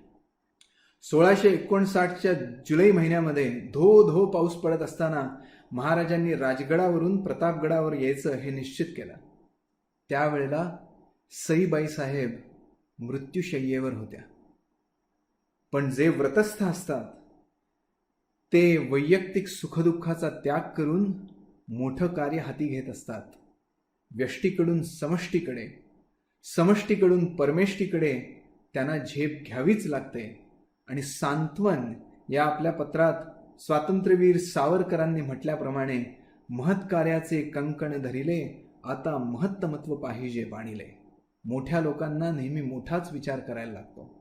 महाराजांनी सुद्धा वैयक्तिक दुःख बाजूला ठेवलं. त्यावेळेला खान मजल दर मजल करत करत करत करत शिंगणापुरापर्यंत आला होता आणि आता त्याला वाई यायचं होतं. शिंगणापुरापासून वाईपर्यंत यायला परत 2 रस्ते आहेत, 2 मार्ग आहेत. एक मळवळीच्या वाटेने येऊ शकतात किंवा दुसरा रस्ता म्हणजे फलटण वाटे यायचं. आता मळवलीचा जो नाईक होता, नाईकराव पांढरे, तो खानाच्याच सैन्यात होता. आणि फलटणचा जो नाईक होता, बजाजी निंबाळकर, तो म्हणजे महाराजांच्या पट्टराणी सईबाई साहेब त्यांचा सख्खा बंधू. आणि म्हणून मुद्दाम खान फलटण मार्गे आला आणि या बजाजी निंबाळकराला त्यांनी तोशिष लावली. आणि मग महाराजांना रदबदली करून काही रक्कम भरून त्यांची सुटका करून घ्यावी लागलेली आहे. थोडक्यात खान सगळे प्रयत्न करत होता. रयतेला त्रास देत होता, मंदिरं फोडत होता, महाराजांचे जे आप्त स्वकीय होते त्यांना त्रास देत होता, की जेणेकरून चिडून जाऊन महाराज सह्याद्रीचा आश्रय सोडतील आणि बाहेर येतील. कारण या सगळ्यांना सह्याद्रीविषयी प्रचंड भीती वाटत असे. महम्मद गावान म्हणून बहमनी कारकिर्दीतला एक खूप मोठा सरदार होऊन गेला आणि त्याच्या पत्रांचा जो संग्रह आहे तो रियाज उल इन्शाह म्हणून प्रसिद्ध आहे. आणि त्यामध्ये एक जे नीलप्रभूचं पर्शियन भाषेतलं खुद्द शिवाजी महाराजांचं पत्र आहे, त्यामध्ये एक फार सुंदर संज्ञा आली आहे आणि ती म्हणजे समंदे तलाश बेकयास. सह्याद्री जिंकणं तर सोडाच, सह्याद्री जिंकण्याची तुम्ही कल्पना सुद्धा करू शकत नाही. त्यामुळे हे सगळे लोक सह्याद्रीला प्रचंड घाबरून असायचे. आणि स्वतः अफजल खान 10 वर्ष वाईचा मुकासदार होता. त्यामुळे त्याला वाईच्या पुढे जावळीचं घनदाट जंगल आणि सह्याद्रीचा सगळा जो भाग आहे तो किती अभेद्य आहे याची पूर्ण कल्पना होती. फलटणवरून खान पुढे वाईत आला आणि पावसाळा उसरल्यानंतर मंत्रयुद्धाला सुरुवात झाली. या मंत्रयुद्धामध्ये दोन्ही बाजूच्या वकिलांनी खूप मोठी कामगिरी बजावलेली आहे. खानाचे वकील होते कृष्णाजी भास्कर कुलकर्णी. किती आश्चर्य आहे. वास्तविक हे कुलकर्णी स्वराज्याच्या कामी यायला हवे होते, स्वराज्याच्या कामी खपायला हवे होते, पण त्यांनी खानाचं वकीलपत्र घेतलं, कृष्णाजी भास्कर कुलकर्णी. आणि महाराजांचे वकील होते अतिशय धूर्त, अतिशय चाणाक्ष असे पंताजी गोपीनाथ बोकील. त्यांना पंताजी काका असं पण म्हणत असत. या पंताजी गोपीनाथ बोकीलांनी महाराजांचं वकीलपत्र घेतलं. आणि पावसाळा ओसरल्यानंतर आश्चर्य म्हणजे पहिल्यांदा अफजल खानाकडून वकील प्रतापगडावर आला. आणि त्याचं कारण असं होतं की 5 जून 1659ला तिकडे दिल्लीत औरंगजेब त्या तख्ते ताऊस म्हणजे मयुरा सिंहासनावर बसलेला होता. आणि त्या मयूर सिंहासनावर बसताना त्यांनी 5 जूनला एक जंगी कार्यक्रम केला होता. आणि छत्रपती शिवाजी महाराजांनी सोनोपंत डबीरांना दिल्लीला पाठवून दिलेलं होतं आणि त्यांच्या मार्फत औरंगजेबाची स्तुती गाणारं एक पत्र सुद्धा पाठवलेलं होतं. त्यामुळे अतिशय खुश होऊन औरंगजेबाने छत्रपती शिवाजी महाराजांना शाही पोशाख पाठवून दिला. आणि तो शाही पोशाख घेऊन जुलै महिन्याच्या शेवटाला सोनोपंत डबीर हे प्रतापगडावर दाखल झाले. औरंगजेब आणि अफजल खान यांचं वैर खूप जुनं होतं आणि औरंगजेबानी छत्रपती शिवाजी महाराजांना शाही पोशाख पाठवून दिला. त्यामुळे अफजल खानाला आता चिंता वाटायला लागली की जर उघड या शिवाजी विरुद्ध जर युद्ध पुकारलं तर कदाचित औरंगजेबाची खप्पा मर्जी आदिलशहा विरुद्ध होईल. आणि म्हणून खानाने स्वतःच या मंत्रयुद्धाला प्रारंभ केला. त्यांनी आपले वकील प्रतापगडावर पाठवून दिले. आणि त्यात त्यांनी जे पत्र पाठवलेलं होतं त्यात खान म्हणतो की आदिलशाहीची अनेक ठाणी तुम्ही काबीज केलेली आहेत, त्यामुळे आदिलशाह तर अतिशय रागावलेला आहेच आहे, पण तो पश्चिम सागर किनाऱ्यावरचा जो सिद्दी आहे तो सुद्धा अतिशय रागावलेला आहे. पण तुम्ही जर मला भेटायला आलात तर मी तुम्हाला माफी देईन आणि आदिलशाही दरबारात नेऊन तुमचा मोठा सत्कार करून घेईन. महाराजांनी आपले वकील पंताजी गोपीनाथ बोकील खानाकडे पाठवले आणि अतिशय धूर्त, म्हणजे महाराज जर एक शेर तर हे 1.25 शेर असे सगळे महाराजांचे वकील होते. त्यामुळे पंताजी गोपीनाथ बोकील जाऊन खानाला भेटले आणि त्यांनी अतिशय नम्रपणे खानाला सांगितलं की खासाहेब, आपण तर एवढे धिप्पाड, आपण एवढे कर्तृत्ववान, त्या रंदवला खानाप्रमाणे किंवा रुस्तुमे जमानप्रमाणे आपण काय मोठ्या कुळात जन्माला आलात म्हणून सरदार झाला नाहीत. एका सामान्य भटारणीच्या पोटी तुम्ही जन्माला आलात आणि बघता बघता तुमच्या कर्तृत्वामुळे अब्दुल्ला भटारी हा अफजल खान झाला. तुमचा शिक्का बघा, तुमची कट्यार बघा, तुमचं कर्तृत्व बघा, तुमचं आज आदिलशाही दरबारातलं स्थान बघा, तुम्ही केवढे मोठे आणि छत्रपती शिवाजी महाराज तर केवढे छोटे. तुम्ही त्यांना चाच्यासारखे आहात आणि त्यामुळे तुमचा हा जो भतीजा आहे तो अतिशय घाबरला आहे आणि त्यामुळे त्यांनी दोन्ही हात जोडून तुम्हाला नम्र प्रार्थना केली आहे की वाईपर्यंत आला आहातच, तसंच पुढे जावळीच्या खोऱ्यात या आणि तिथे आपण भेट घेऊ आणि नक्की महाराज तुमचं म्हणणं ऐकून घेतील. खानाला स्तुती अत्यंत प्रिय होती आणि पंताजी गोपीनाथ बोकिलाने खानाचं हे शबलस्थान बरोबर हेरलेलं होतं. त्याचा अहंकार ते सारखी त्याला फुंकर घालत तेवत ठेवायचे आणि अतिशय अहंकारी, दर्पोक्ती आणि गर्वोक्ती करणारा हा अफजल खान त्या एका दुर्गुणामुळे त्याच्या अनेक गुणांची राख रांगोळी होत होती आणि पंताजी गोपीनाथ बोकिलांनी बरोबर तेच हेरलं. अहंकारी को उसका अहंकार ही मार डालता है, हे त्यांच्या बरोबर लक्षात आलं आणि खानाला त्यांनी सांगितलं की महाराज तर इतके छोटे आहेत आपल्यासमोर, त्यामुळे आपणच चलावं आणि जावळीच्या खोऱ्यात यावं. प्रतापगडाच्या पायथ्याशी महाराज आपली नक्की भेट घेतील. आणि अतिशय गर्वाने माजलेला तो खान खदाखदा हसायला लागला आणि म्हणाला की अच्छा, शिवाजी मला घाबरतो काय. आणि खानाने जावळीच्या खोऱ्यात यायला संमती दिली. खानाने सांगितलं मी येतो. ज्या क्षणी आपल्या अहंकारापोटी वाहवत जाऊन खानाने जावळीच्या खोऱ्यात यायला संमती दिली, त्या क्षणापासून खानाची घसरण सुरू झाली. त्या क्षणीच खान मारला जाणार हे नक्की झालेलं होतं. खानाने आपल्याबरोबर येताना जवळजवळ 20-25 हजाराचं सैन्य आणलेलं होतं. त्यामध्ये 12,000चं घोडदळ, 7-8 हजाराचं पायदळ होतं, अनेक उंट होते, हत्ती होते, मोठा रिसाला होता, त्याचा खजिना पण मोठा होता. आणि याच्या व्यतिरिक्त खानाने आपल्याबरोबर सरकारी कागदपत्रांची भेंडोळी आणलेली होती. आणि पहिल्यांदा त्यांनी आल्यावर काय केलं, वाईला आल्या आल्या त्यांनी तिथल्या सगळ्या देशमुखांना ही पत्र पाठवून दिली आणि त्यात धाक धपटशा होता. त्यात सांगितलेलं होतं शिवाजी महाराजांना कोणी मदत करायची नाही, किंबहुना सगळ्यांनी खानाच्या फौजेला येऊन मिळा. आणि त्याप्रमाणे उतरवळीचे खंडूजी खोपडे आणि केदारजी खोपडे खानाकडे गेले सुद्धा. आणि कारीला एक फार मोठा सरदार राहत होता, कान्होजी जेधे, जे जिंजीच्या त्या वेढ्यात शहाजी महाराजांच्या बरोबर होते आणि त्यांची सुटका झाल्यानंतर शेवटपर्यंत त्यांनी आपलं इमान राजाशी एकनिष्ठ ठेवलेलं होतं. हे कारीचे कान्होजी जेधे ते पत्र घेऊन आणि आपल्या 5ही मुलांना घेऊन छत्रपती शिवाजी महाराजांकडे गेले आणि त्यांनी राजांना सांगितलं हे सोडलं पाणी आपल्या वतनावर. आणि एवढंच करून ते थांबले नाहीत, तर ते कारी परत आले आणि आजूबाजूच्या सगळ्या देशमुखांची त्यांनी एक सभा बोलावली. त्यामध्ये बांदल होते, त्यामध्ये पासलकर होते, त्यामध्ये रोकडे होते, सगळे देशमुख होते.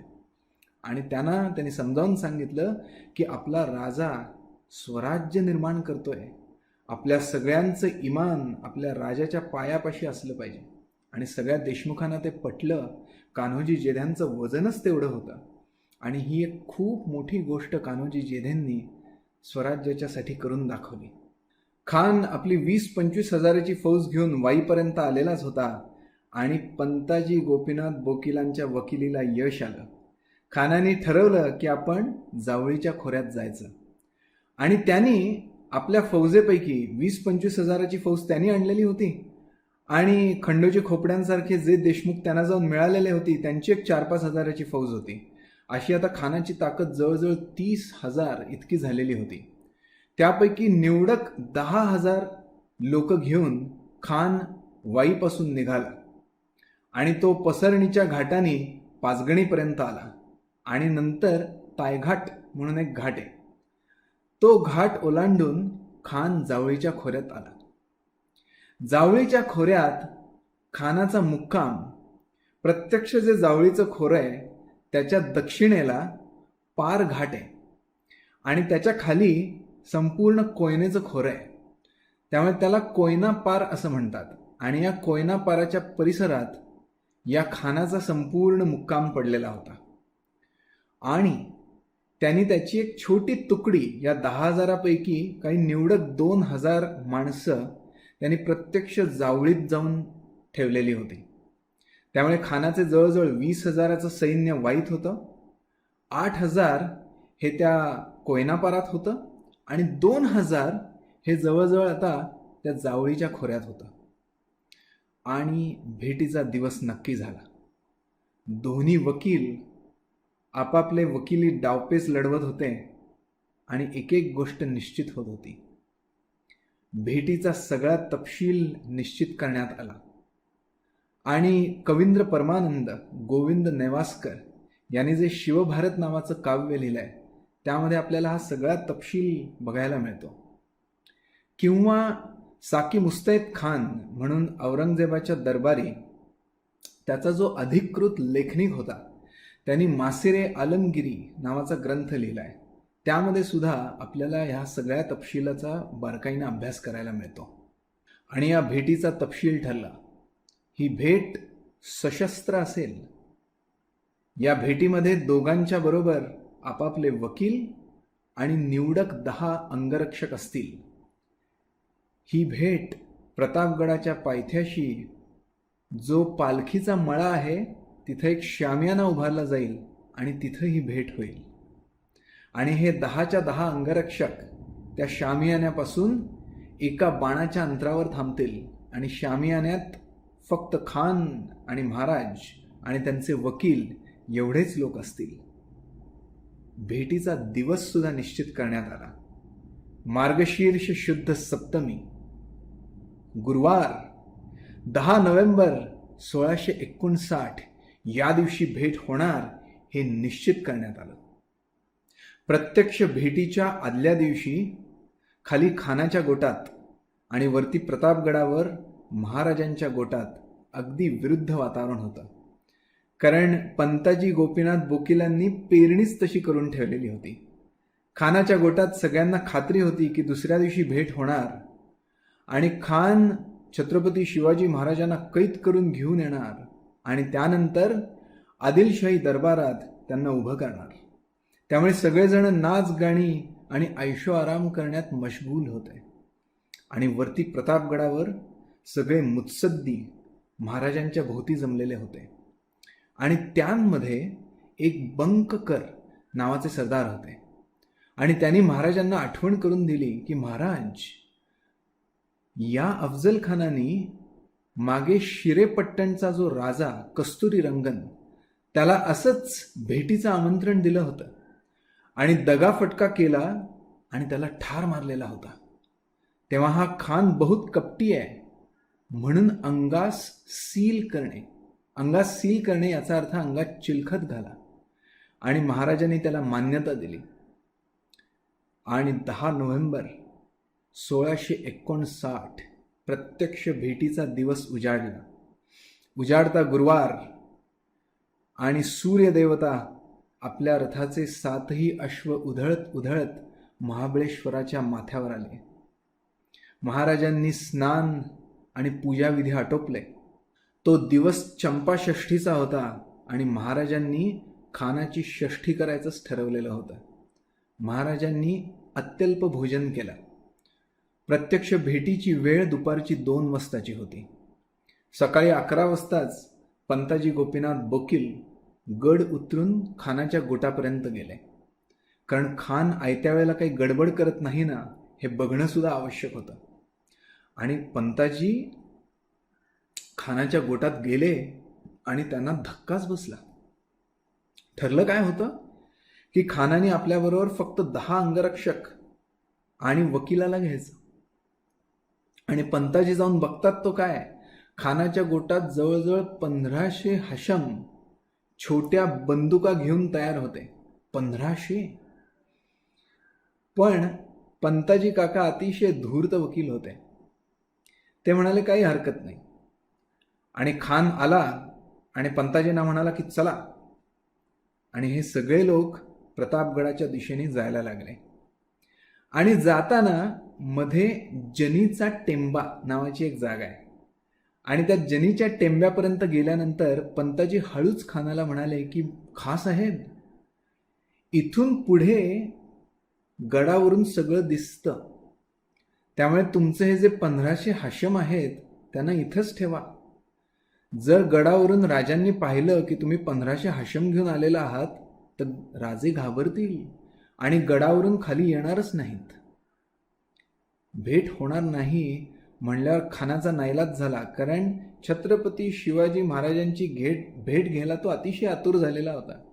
कधी एकदा राजांची भेट घेतोय आणि कधी त्या कस्तुरी रंगनसारखा वार करून दगा करून त्या राजाला संपवतोय, अशी घमेंड त्याच्या मनात दाटलेली होती. आणि म्हणून त्या जनीच्या टेंब्याच्या खालच्या बाजूला या 1500 हशमांना ठेवून ही सगळी मंडळी वर गेली. ज्याला पालखीचा माळ म्हणतात तो प्रतापगडच्या डोंगराचा एक सुळका आहे. तिथे पठारासारखी जागा आहे आणि तिथे हा शामियाना उभारण्यात आलेला होता. तो शामियाना इतका समृद्ध होता, इतका वैभवशाली होता. रेशमी पडदे लावलेले होते, लोड होते, गालिचे होते, सुवर्ण रत्न होती, चिकाचे पडदे लावलेले होते आणि त्याला छान वाळ्याचा वास लागलेला होता. आणि खानाने जेव्हा शामियानात प्रवेश केला तेव्हा तो ते वैभव बघतच राहिला. आणि तो पंताजींना म्हणाला की एवढं सगळं तुम्ही आणलत कुठून, जमवलत कुठून? तेव्हा पंताजी परत आपली वकिली दाखवत म्हणाले की खा साहेब, हे पातशाहीचंच धन आहे, पातशाहीलाच परत जाणार आहे, काळजी नसावी. आणि खान अतिशय प्रसन्न झाला. त्याचा अहंकार स्फुरत ठेवण्याचं काम पंताजी गोपीनाथ योग्य पद्धतीनं करत होते. साधारण 1 वाजता महाराजांनी आपोषणी घेतल्यासारखं थोडं जलप्राशन केलं आणि नंतर भवानी देवीला स्वतःच्या अंतःकरणात धारण करून महाराज प्रतापगड उतरून खाली यायला निघाले. त्याने सगळ्या सरदारांना सांगितलं की खाली शामियानात काहीही होईल, जे काम तुम्हाला नेमून दिलेलं आहे ते चोख पार पाडा. महाराजांनी त्यांच्या हृदयात त्या भवानी देवीला धारण केलेलंच होतं. नंतर 1661 मध्ये छत्रपती शिवाजी महाराजांनी त्यांचे मंबाजी त्यांना थेट नेपाळला पाठवलं आणि गंडकी नदीतून एक अखंड शालिग्राम शिला आणली आणि त्या अष्टभुजा भवानी देवीची प्राणप्रतिष्ठापना प्रतापगडावर केली. ही प्राणप्रतिष्ठापना नंतर केली, पण 1659 मध्ये ती भवानी देवी, ती भवानी माता महाराजांच्या अंतःकरणात कधीच प्रविष्ट झालेली होती. आणि महाराज प्रतापगड उतरून खाली यायला निघाले. महाराजांच्या सर्व सरदारांनी त्यांना लावून मुजरे केले आणि मनोमन सगळेजण प्रार्थना करत होते की हे भवानी देवी, हे आदिशक्ती आमच्या राजाला यश दे. आणि ते म्हणत होते, जय जयंती, जय आदिशक्ती, जय काली कपर्दिनी, जय मधुकैटव छलिनी देवी महिषासुर मर्दिनी, जय चमुंड, जय चंड चंड मुंडासुर खंडिनी, जय सुरक्त, जय रक्त बीज बिड्डाल बिहंडिनी, जय निशुंभ, जय शुंभ दलनी भूषण, जय जय भननी, सर्जा समर्थ शिवराज कहे, देहि विजय जय जग जननी, देहि विजय जय जग जननी, देहि विजय जय जननी. आमच्या राजाला यश दे, यश दे, यश दे, असे सगळेजण प्रार्थना करत होते. आणि महाराज अतिशय शांत होते, अविचल होते आणि गंभीरपणे पावलं टाकत टाकत ते प्रतापगडाच्या खाली शामियानाकडे जायला लागले. महाराजांच्या बरोबर त्यांचे कोणते 10 अंगरक्षक होते आणि खानाच्या बरोबर त्याचे कोणते 10 अंगरक्षक होते याचा अगदी स्पष्ट उल्लेख इतिहासात आपल्याला सापडतो. कोण कोण होते महाराजांच्या बरोबर? काताजी इंगळे, येसाजी कंक, कोंडाजी कंक, जीवा महाला, संभाजी कावजी, संभाजी करवर, सूरजी काटके, कृष्णाजी गायकवाड, विसाजी मुरुंबक आणि सिद्धी इब्राहिम खान असे ते 10 जण आहेत. आणि खानाकडचे जे 10 अंगरक्षक होते त्यापैकी 6 जणांची नावं आहेत आणि उरलेले 4 म्लेच्छांची नावं आपल्याला मिळत नाहीत. पण हे जे 6 जण होते तुम्हाला नावं ऐकून सुद्धा आश्चर्य वाटेल. शंकराजी मोहिते, पिलाजी राजे मोहिते, रहीम खान, पहलवान खान, अब्दुल सय्यद आणि बडा सय्यद किंवा सय्यद बंडा. पण पहिली 2 नावं तुम्ही ऐकलीत का? शंकराजी मोहिते आणि पिलाजी राजे मोहिते हे महाराजांच्या ज्या द्वितीय पत्नी सोयराबाई साहेब त्यांचे सख्खे काका आहेत, म्हणजे महाराजांचे सासरे आहेत. आणि आपल्या जावयाला पकडण्यासाठी खानाचे अंगरक्षक बनून तिथे आलेले आहेत. किती दुर्दैवाची गोष्ट आहे. आणि महाराजांनी शामियान्यात प्रवेश केला. तो अफजल खान खदा खदा हसत उठून उभा राहिला आणि त्याने आपले दोन्ही हात पसरले आणि महाराजांना आलिंगन देण्यासाठी त्याने आमंत्रित केलं. ते दोन्ही पसरलेले हात म्हणजे मगरमिठी होती. तो मगरीचा जबडा होता आणि त्यामध्ये फक्त शिवाजीराजे भोसले नाही तर संपूर्ण हिंदवी स्वराज्य गिळंकृत करून टाकायचं असा त्या खानाचा डाव होता. खानासमोर चणीनं महाराज खूपच छोटे दिसत होते. पण बळ, ताकद ही काही फक्त शारीरिक नसते.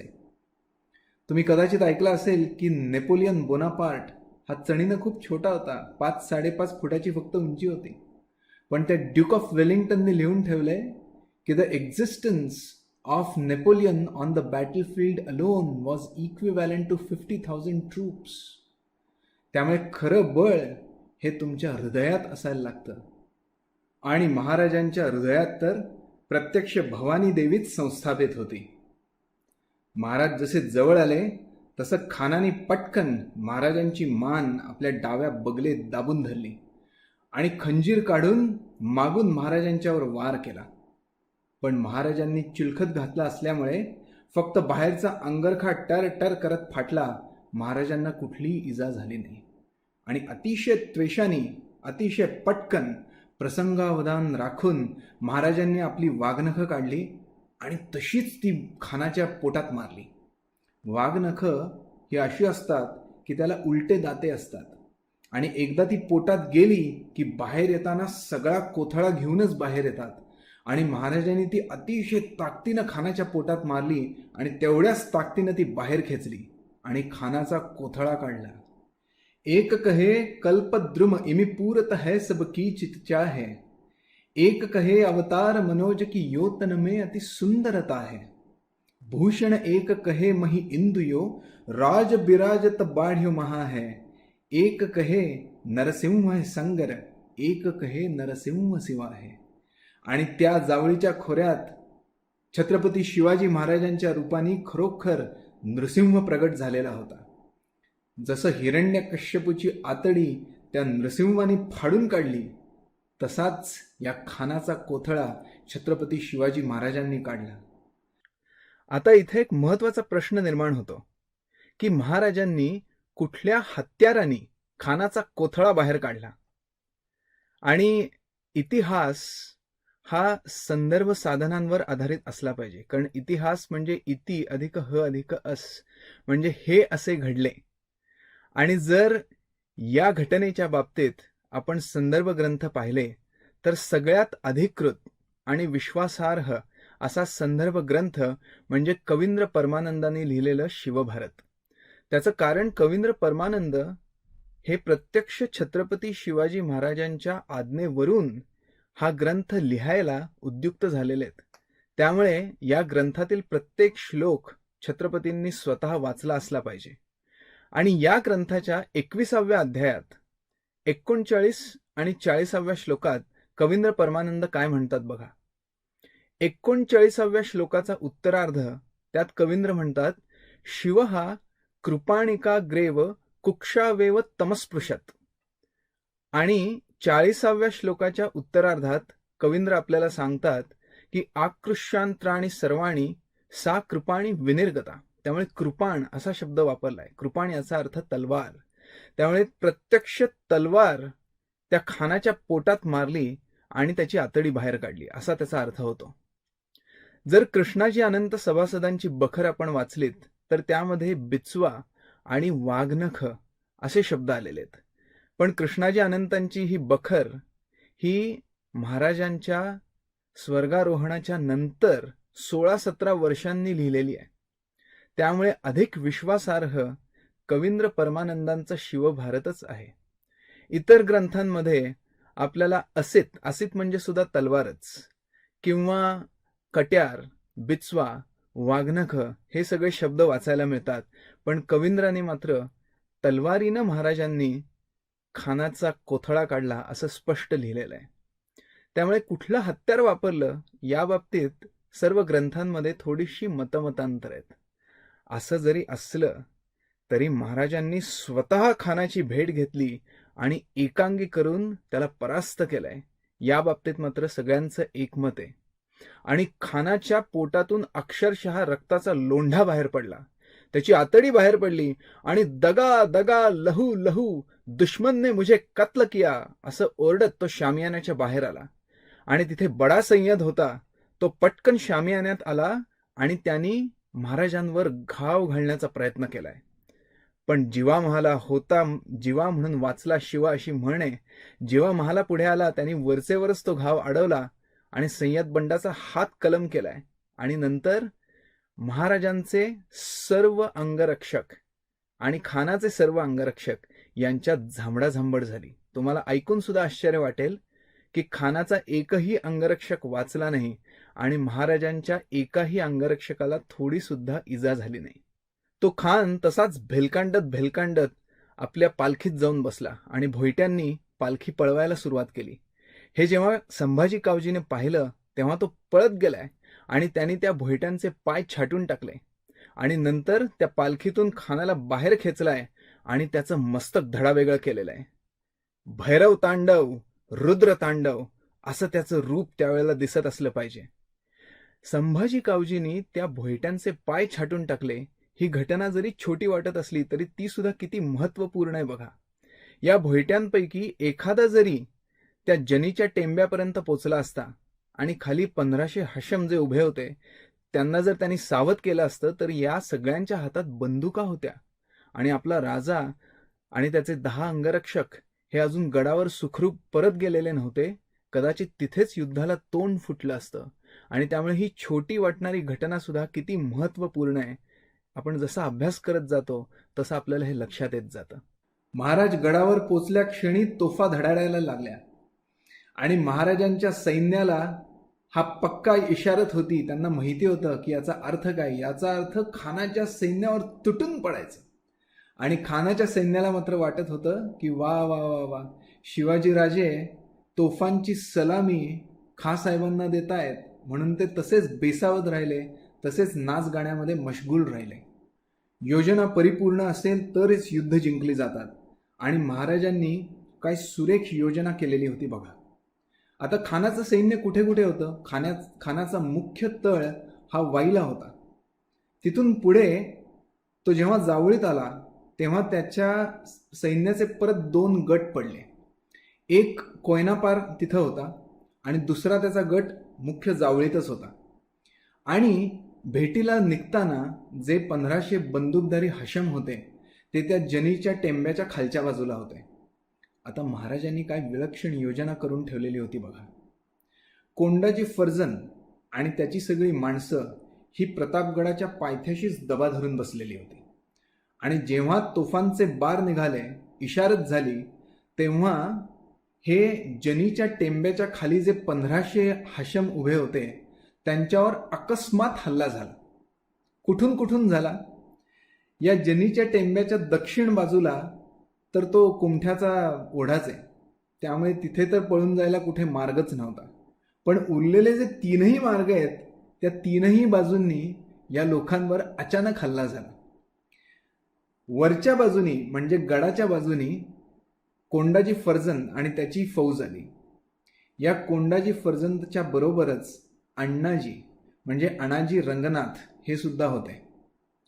या 1500 हाशमांच्या उजव्या बाजूनी त्या झाडीत कान्होजी जेधे, बांदल आणि त्यांची सगळी माणसं लपून बसलेली होती. अचानक ते सुद्धा तुटून पडले.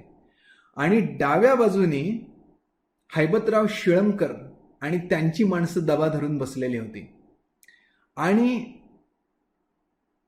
मोरोपंत पिंगळ्यांना अशी खबर आलेली होती की हे 1500 हाशम तिथे लपून बसलेले आहेत, आणि म्हणून मोरोपंत पिंगळ्यांनी सुद्धा आपली एक तुकडी हैबतराव शिळीमकरांच्या मदतीला पाठवून दिलेली होती. त्यामुळे ती तुकडी पण आली. हैबतराव शिळीमकरांची माणसं होती ती डावीकडून, उजवीकडून कान्होजी जेधे, बांधल त्यांची माणसं आहेत, वरून कोंडाजी फर्जंद येतोय. आणि या सगळ्या लोकांनी अक्षरशः तासाभराच्या आत या 1500 हाशमांचा फडशा पाडून टाकला. आता खानाचा जो दुसरा तळ पडलेला होता तो पार घाटात खाली कोयनेच्या खोऱ्यात होता. त्याला कोयना पार असं म्हणत असत. आणि त्यांच्यावर तुटून पडून त्यांच्यावर हल्ला करून त्यांना पूर्ण संपवण्याची जबाबदारी मोरोपंत पिंगळ्यांवर होती. कारण मोरोपंत पिंगळे हे त्यावेळेला जे पायदळ होतं त्याचे प्रमुख होते. आणि मोरोपंतांनी आपल्या पायदळाचे 3 विभाग केले. आणि हे जे कोयना पार आणि हा जो संपूर्ण खानाचा तळ त्याची जी छावणी पडलेली होती त्याच्या मागच्या बाजूला कोयना नदीच होती. आणि त्या कोयना नदीचे सगळे उतार सुद्धा पंतांनी दाबून धरलेले होते. त्यामुळे तिथून पळून जायला कुठेही मार्ग नव्हता. आणि उरलेल्या तीनही बाजूंनी मोरोपंत पिंगळ्यांनी आक्रमण केलं. आणि हे आक्रमण इतकं अचानक होतं. गंमत म्हणजे या ठिकाणी ठासून भरून ठेवलेल्या अनेक तोफा होत्या. पण तोफा वाजवणार तरी कधी? तोफा तेव्हाच वाजवता येतात जेव्हा शत्रू दूर असतो. मोरोपंत पिंगळ्यांनी थेट आक्रमण केलं, खांद्याला खांदा भिडला. आणि या सगळ्या तोफा पूर्ण भरलेल्या या स्वराज्याच्या कामीनंतर आलेल्या आहेत. आणि मोरोपंत पिंगळ्यांनी पुढच्या 2 तासात खानाचा हा संपूर्ण गोट पूर्ण उधळून टाकला आणि पूर्ण फते झाली. प्रतापगडाच्या वायव्य दिशेला कडेसर नावाची थोडीशी उंचावरची जागा आहे. तिथे नेतोजी पालकर जो महाराजांच्या घोडदळाचा प्रमुख होता तो जवळजवळ 5000 घोडदळ घेऊन दक्ष उभा होता. आणि त्यांच्यावर दुहेरी जबाबदारी होती. एक म्हणजे जावळीच्या खोऱ्यात जी खानाची छोटीशी तुकडी होती त्यांचा फन्ना उडवणे, आणि नंतर थेट वाईच्या दिशेने कूच करणे आणि वाईला खानाचा जो मोठा गोट आहे तो साफ बुडवून टाकणे. अशी दुहेरी जबाबदारी नेतोजी पालकरांवर होती. आणि नेतोजी पालकरांच्या बरोबरच सबनीस होते, म्हणजे रघुनाथ पंत सबनीस. आणि नेतोजी पालकरांनी रघुनाथ पंत सबनीसांना अशी जबाबदारी दिली की तुम्ही जावळीच्या दिशेने जा आणि खानाची जी 1200 माणसं आहेत त्यांना आधी कापून काढा.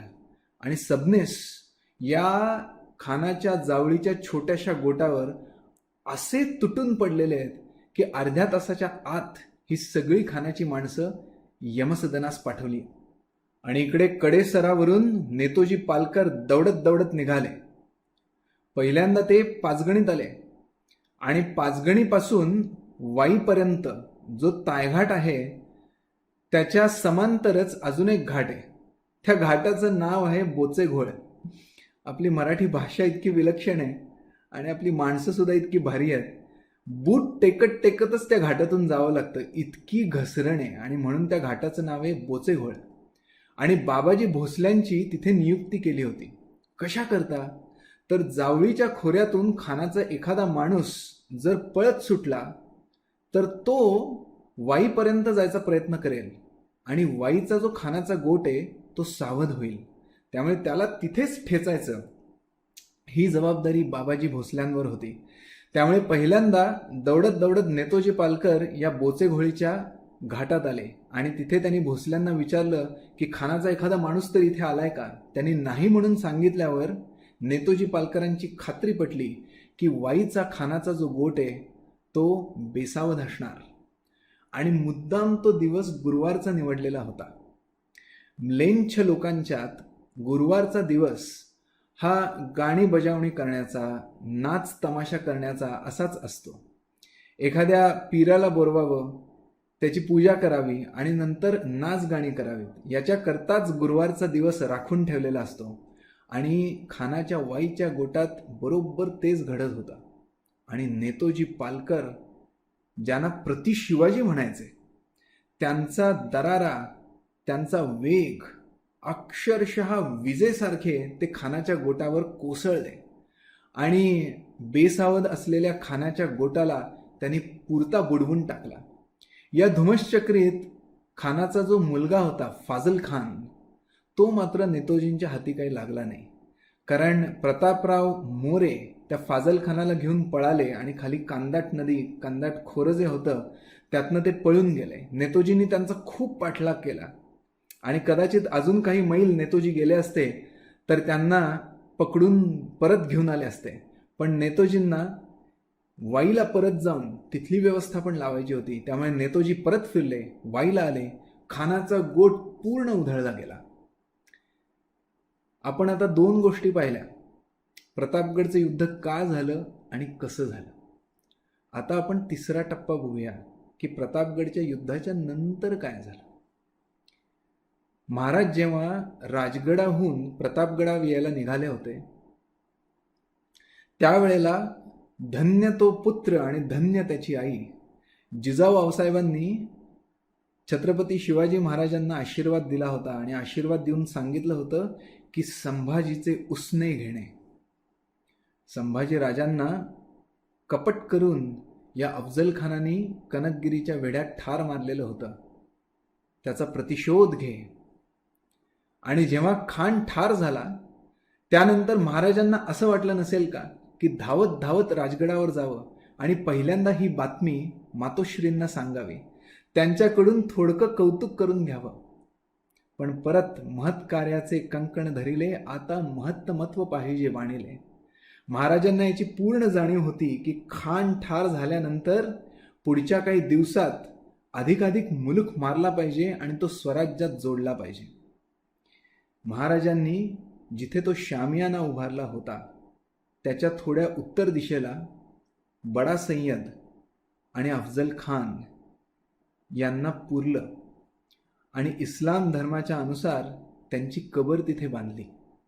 मरणांताने वैराणी हा हिंदू धर्माचा सिद्धांत त्यांनी जगून दाखवला. शत्रूचं शव त्याची कधीही प्रतारणा केली नाही. आणि खानाचं मुंडकं जे संभाजी कावजी आणि कावजी कोंडाळकर ही 2 वेगळी माणसं आहेत बरं का. संभाजी कावजी यांनी खानाचं जे मुंडकं मारून आणलेलं होतं ते मात्र महाराजांनी राजगडावर मातोश्रींकडे पाठवून दिलं. जिजाऊ आऊसाहेबांनी ते मस्तक पाहिलं आणि त्यांना काय विलक्षण आनंद झाला असेल. छत्रपती शिवाजी महाराज, शिवबा शिवराय माझा पुत्र, कसा हा पराक्रमी आहे आणि कसं या खानाचं त्यांनी पारिपत्य केलं, त्या आईचं ऊर भरून आलं असेल. जिजाऊ आऊसाहेबांनी त्या खानाच्या मस्तकाची प्रतारणा केली नाही. राजगडचा जो बाले किल्ला आहे त्या बाले किल्ल्याचा जो दरवाजा आहे तिथे कोनाड्यात अफजल खानाचं ते शिर पुरण्यात आलं आणि तिथे दिवाबत्तीची सोय केली.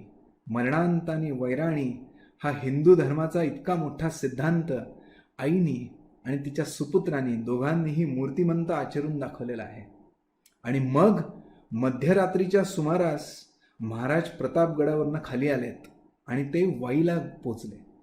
महाराजांना वाईला पोचता पोचता पहाट झालेली होती आणि तोपर्यंत त्या फाजल खानाचा पाठलाग अर्धवट सोडून नेतोजी पालकर सुद्धा परत आलेले होते.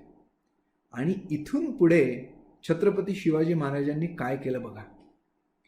त्यांना कल्पना होती की आत्ता खान मारला गेलाय आपली दहशत सगळ्यांना बसलेली आहे, त्यामुळे अधिकाधिक मुलूक मारला पाहिजे आणि तो स्वराज्यात समाविष्ट करून घेतला पाहिजे. आणि म्हणून महाराजांनी त्रिशूळ नीती आचरली. त्रिशूळाला कसे 3 आरे असतात, तसे 3 आरे महाराजांनी या मोहिमेकरता निवडले. त्यांचा पहिला आरा होता तो म्हणजे दौरोजी किंवा दौलोजी. महाराजांचा हा सरदार थेट तळकोकणात घुसला आणि त्यांनी दाभोळचं बंदर घेतलं, त्यांनी मुरुडपर्यंतचा मुलूक घेतला आणि पुढे तो दंडा राजापुरीपर्यंत गेला आणि हा तळकोकणातला खूप मोठा प्रदेश त्यांनी जिंकला. त्या राजापुरीच्या आणि दाभोळच्या बंदरात आदिलशाहीची सामानाने भरलेली 3 जहाजं उभी होती. ती सुद्धा सगळ्या सामानानिशी स्वराज्यात सामील झाली आणि हा पहिला आरा असा कोकणापर्यंत गेला. त्रिशूळाचा दुसरा आरा म्हणजे नेतोजी पालकर. महाराजांनी नेतोजी पालकरांना सांगितलं की विजापूरच्या वेशीपर्यंत जा आणि विजापूरकरांना अशी दहशत बसव. आणि खरोखर नेताजी निघाला आणि जतच्या पुढे तिकोण्यापर्यंतचा सगळा मुलूक त्यांनी मारून घेतला. तिकोण्यानंतर विजापूरचीच हद्द सुरू होते आणि विजापूरकर, आदिलशहातले सगळे सरदार असे घाबरून गेले की अरे, शिवाजीची माणसं आपल्या राज्याच्या वेशीपर्यंत येऊन पोचली.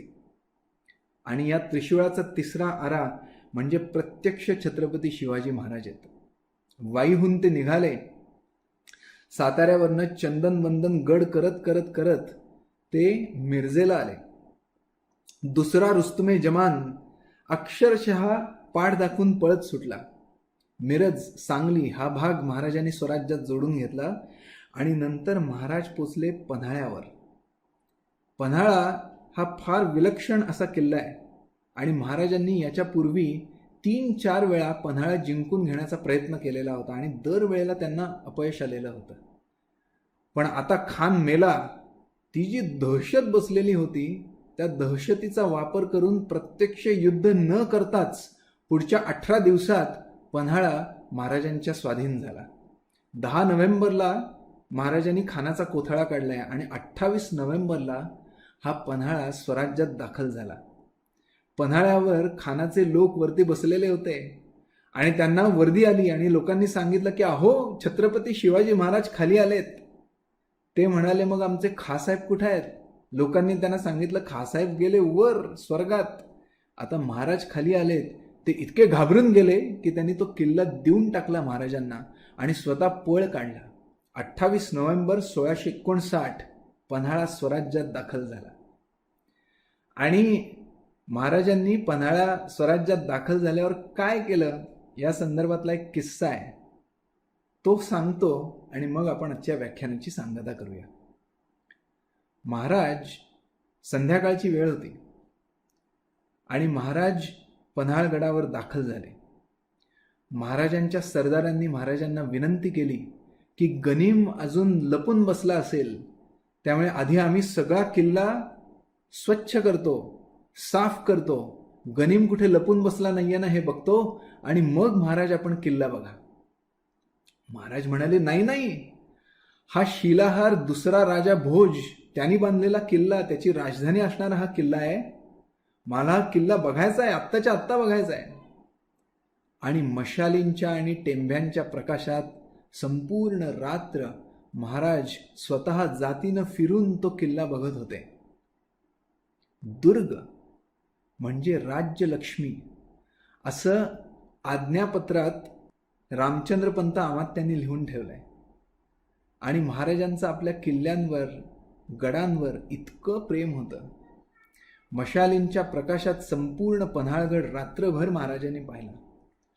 आणि नंतर तिथं जे शिवालय आहे, पहाटेची वेळ होती आणि महाराजांनी जवळजवळ 1,00,000 चाफ्याची फुलं त्या शंकराला वाहिली आणि तिथं पूजा बांधलेली आहे.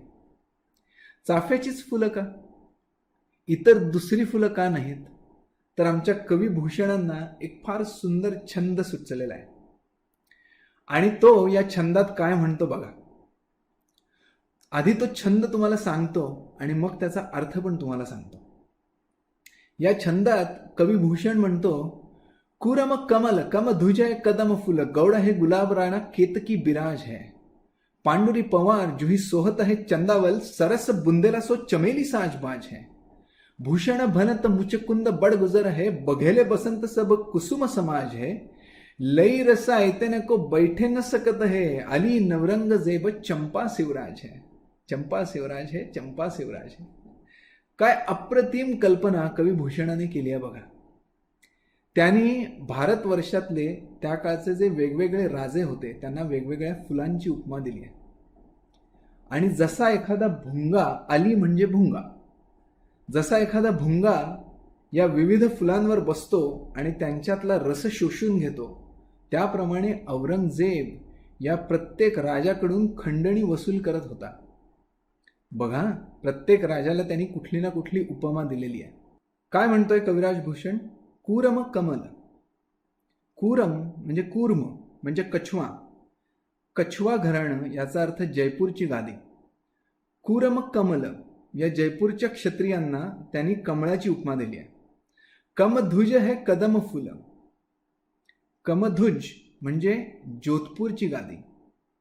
कमधुज हे कदंब फुल, त्यांना कदंबाच्या फुलाची उपमा दिली आहे. गौड हे गुलाब. गौड याचा अर्थ सगळे पूर्वेकडचे क्षत्रिय राजे, त्यांना गुलाबाची उपमा दिली आहे. कारण पूर्वेकडे थोडा दलदलीचा प्रदेश ना, त्यामुळे तिथे औरंगजेबाला जाताना थोडा त्रास झाला आणि गुलाबाच्या फुलाला छोटे काटे असतात, त्यामुळे गुलाबाच्या फुलांची उपमा दिली आहे. गौड हे गुलाब राणा केतकी बिराज है. हा राणा म्हणजे महाराणा प्रताप आहे, म्हणजे उदयपूरची गादी आहे. अरवलीच्या पर्वत रांगात हळदी घाटीत काय अप्रतिम या महाराणा प्रतापाने अकबराच्या सैन्याविरुद्ध युद्ध मांडलेलं होतं. आणि केतकीला प्रचंड मोठे काटे असतात, त्यामुळे या मुघल सल्तनतीची फारशी डाळ उदयपुरात शिजू शकलेली नाही आहे. आणि म्हणून या महाराणा प्रतापांच्या गादीला त्यांनी केतकीच्या फुलांची उपमा दिली आहे. गौड हे गुलाब राणा केतकी बिराज है. पांडुरी पवार जे परमार राजे आहेत त्यांना पांढरीच्या फुलाची उपमा दिली आहे. पांडुरी पवार जुही सोहत आहे चंदावल, जे चंदावल राजे आहेत त्यांना जुईच्या फुलाची उपमा दिली आहे. पांडुरी पवार जुही सोहत आहे चंदावल सरस बुंदेला सो चमेली साजबाज है. सगळ्या बुंदेल्यांना चमेलीच्या फुलाची उपमा दिली आहे. भूषण भनत मुचकुंद बडगुजर आहे. बडगुजरांना मुचकुंदाच्या फुलाची उपमा दिली आहे. बघेले बसंत, सगळे जे बघेले आहेत त्यांना बसंताच्या फुलाची उपमा दिली आहे. ऐसे सब कुसुम समाज है. तर लई रस ऐतने को बैठे न सकत है. हा जो अली म्हणजे भुंगा आहे, तो सगळ्या फुलांवर बसतो पण एका फुलावर तो बसू शकत नाही, आणि ते फूल चाफ्याचं असतं. ज्याप्रमाणे तो भुंगा प्रत्येक फुलावर बसतो आणि त्यातला रस शोषून घेतो, पण चंपा म्हणजे चाफ्याच्या फुलावर त्याला बसता येत नाही, तद्वत त्या काळी औरंगजेब भारतातल्या इतर सर्व राजांकडून कररूपी रस गोळा करत होता. पण चंपा शिवराज है. ज्याप्रमाणे भुंगा त्या चाफ्याच्या फुलाच्या वाट्याला जात नाही, त्याप्रमाणे हा औरंगजेब कधीही छत्रपती शिवाजी महाराजांच्या वाट्याला जाऊ शकला नाही, आणि म्हणून चंपा शिवराज है, शेर शिवराज है. आज्ञापत्रात रामचंद्र पंत अमात्यांनी म्हटल्याप्रमाणे छत्रपती शिवाजी महाराजांनी अक्षरशः नूतन सृष्टी निर्माण केली. छत्रपती शिवाजी महाराजांचं हे सगळं कार्य बघून कवी भूषण सुद्धा उचंबळून गेला, आणि तो म्हणतोय, साजी चतुरंग बीर रंग में तुरंग चढ़ी सरजा शिवाजी जंग जितन चलत है. भूषण भनत नाद बिहद नगारन के नदी नद मद गैब रन के रलत है. आयल फैल खैल बैल खलक में गैल गैल गजन की सैल बैल ठैल उसलत है. तारा से तरन धुरी धारा में लगत जिमी थारा पर पार पारा वारे यो हलत है, वारे यो हलत है. आणि छत्रपती शिवाजी महाराजांचा अफजल खानावरचा विजय म्हणजे चांगल्याचा वाईटावरचा विजय, नीतीचा अनीतीवरचा विजय, धर्माचा अधर्मावरचा विजय. तो छत्रपती शिवाजी महाराजांचा पराक्रम आज आपण आपल्या चित्तात, हृदयात, बुद्धीत धारण करूया. आज सुद्धा समाजात आपल्याला काही वेळेला वाईटाची रेष वाढताना दिसते. त्या प्रसंगी छत्रपतींचा अंशात्मक तरी आचरण आपल्याला करता आलं पाहिजे. याकरताच छत्रपती शिवाजी महाराजांचं चरित्र पुनः पुन्हा आठवायचं, पुनः पुन्हा गायचं. प्रतापगडचं रोमहर्षक युद्ध सांगण्याची मला संधी मिळाली आणि त्यामुळे माझ्या वाणीवर उत्तम संस्कार झाले. त्याबद्दल परत एकदा वसंत व्याख्यानमालेच्या सर्व संयोजकांना, आयोजकांना मनःपूर्वक धन्यवाद देतो आणि छत्रपती शिवाजी महाराजांना शतशः मुजरा करून वंदन करून आजचे व्याख्यान आपण संपूया. छत्रपती शिवाजी महाराज की जय. छत्रपती शिवाजी महाराज की जय. छत्रपती शिवाजी महाराज की जय जय जय. मनःपूर्वक धन्यवाद. नमस्कार.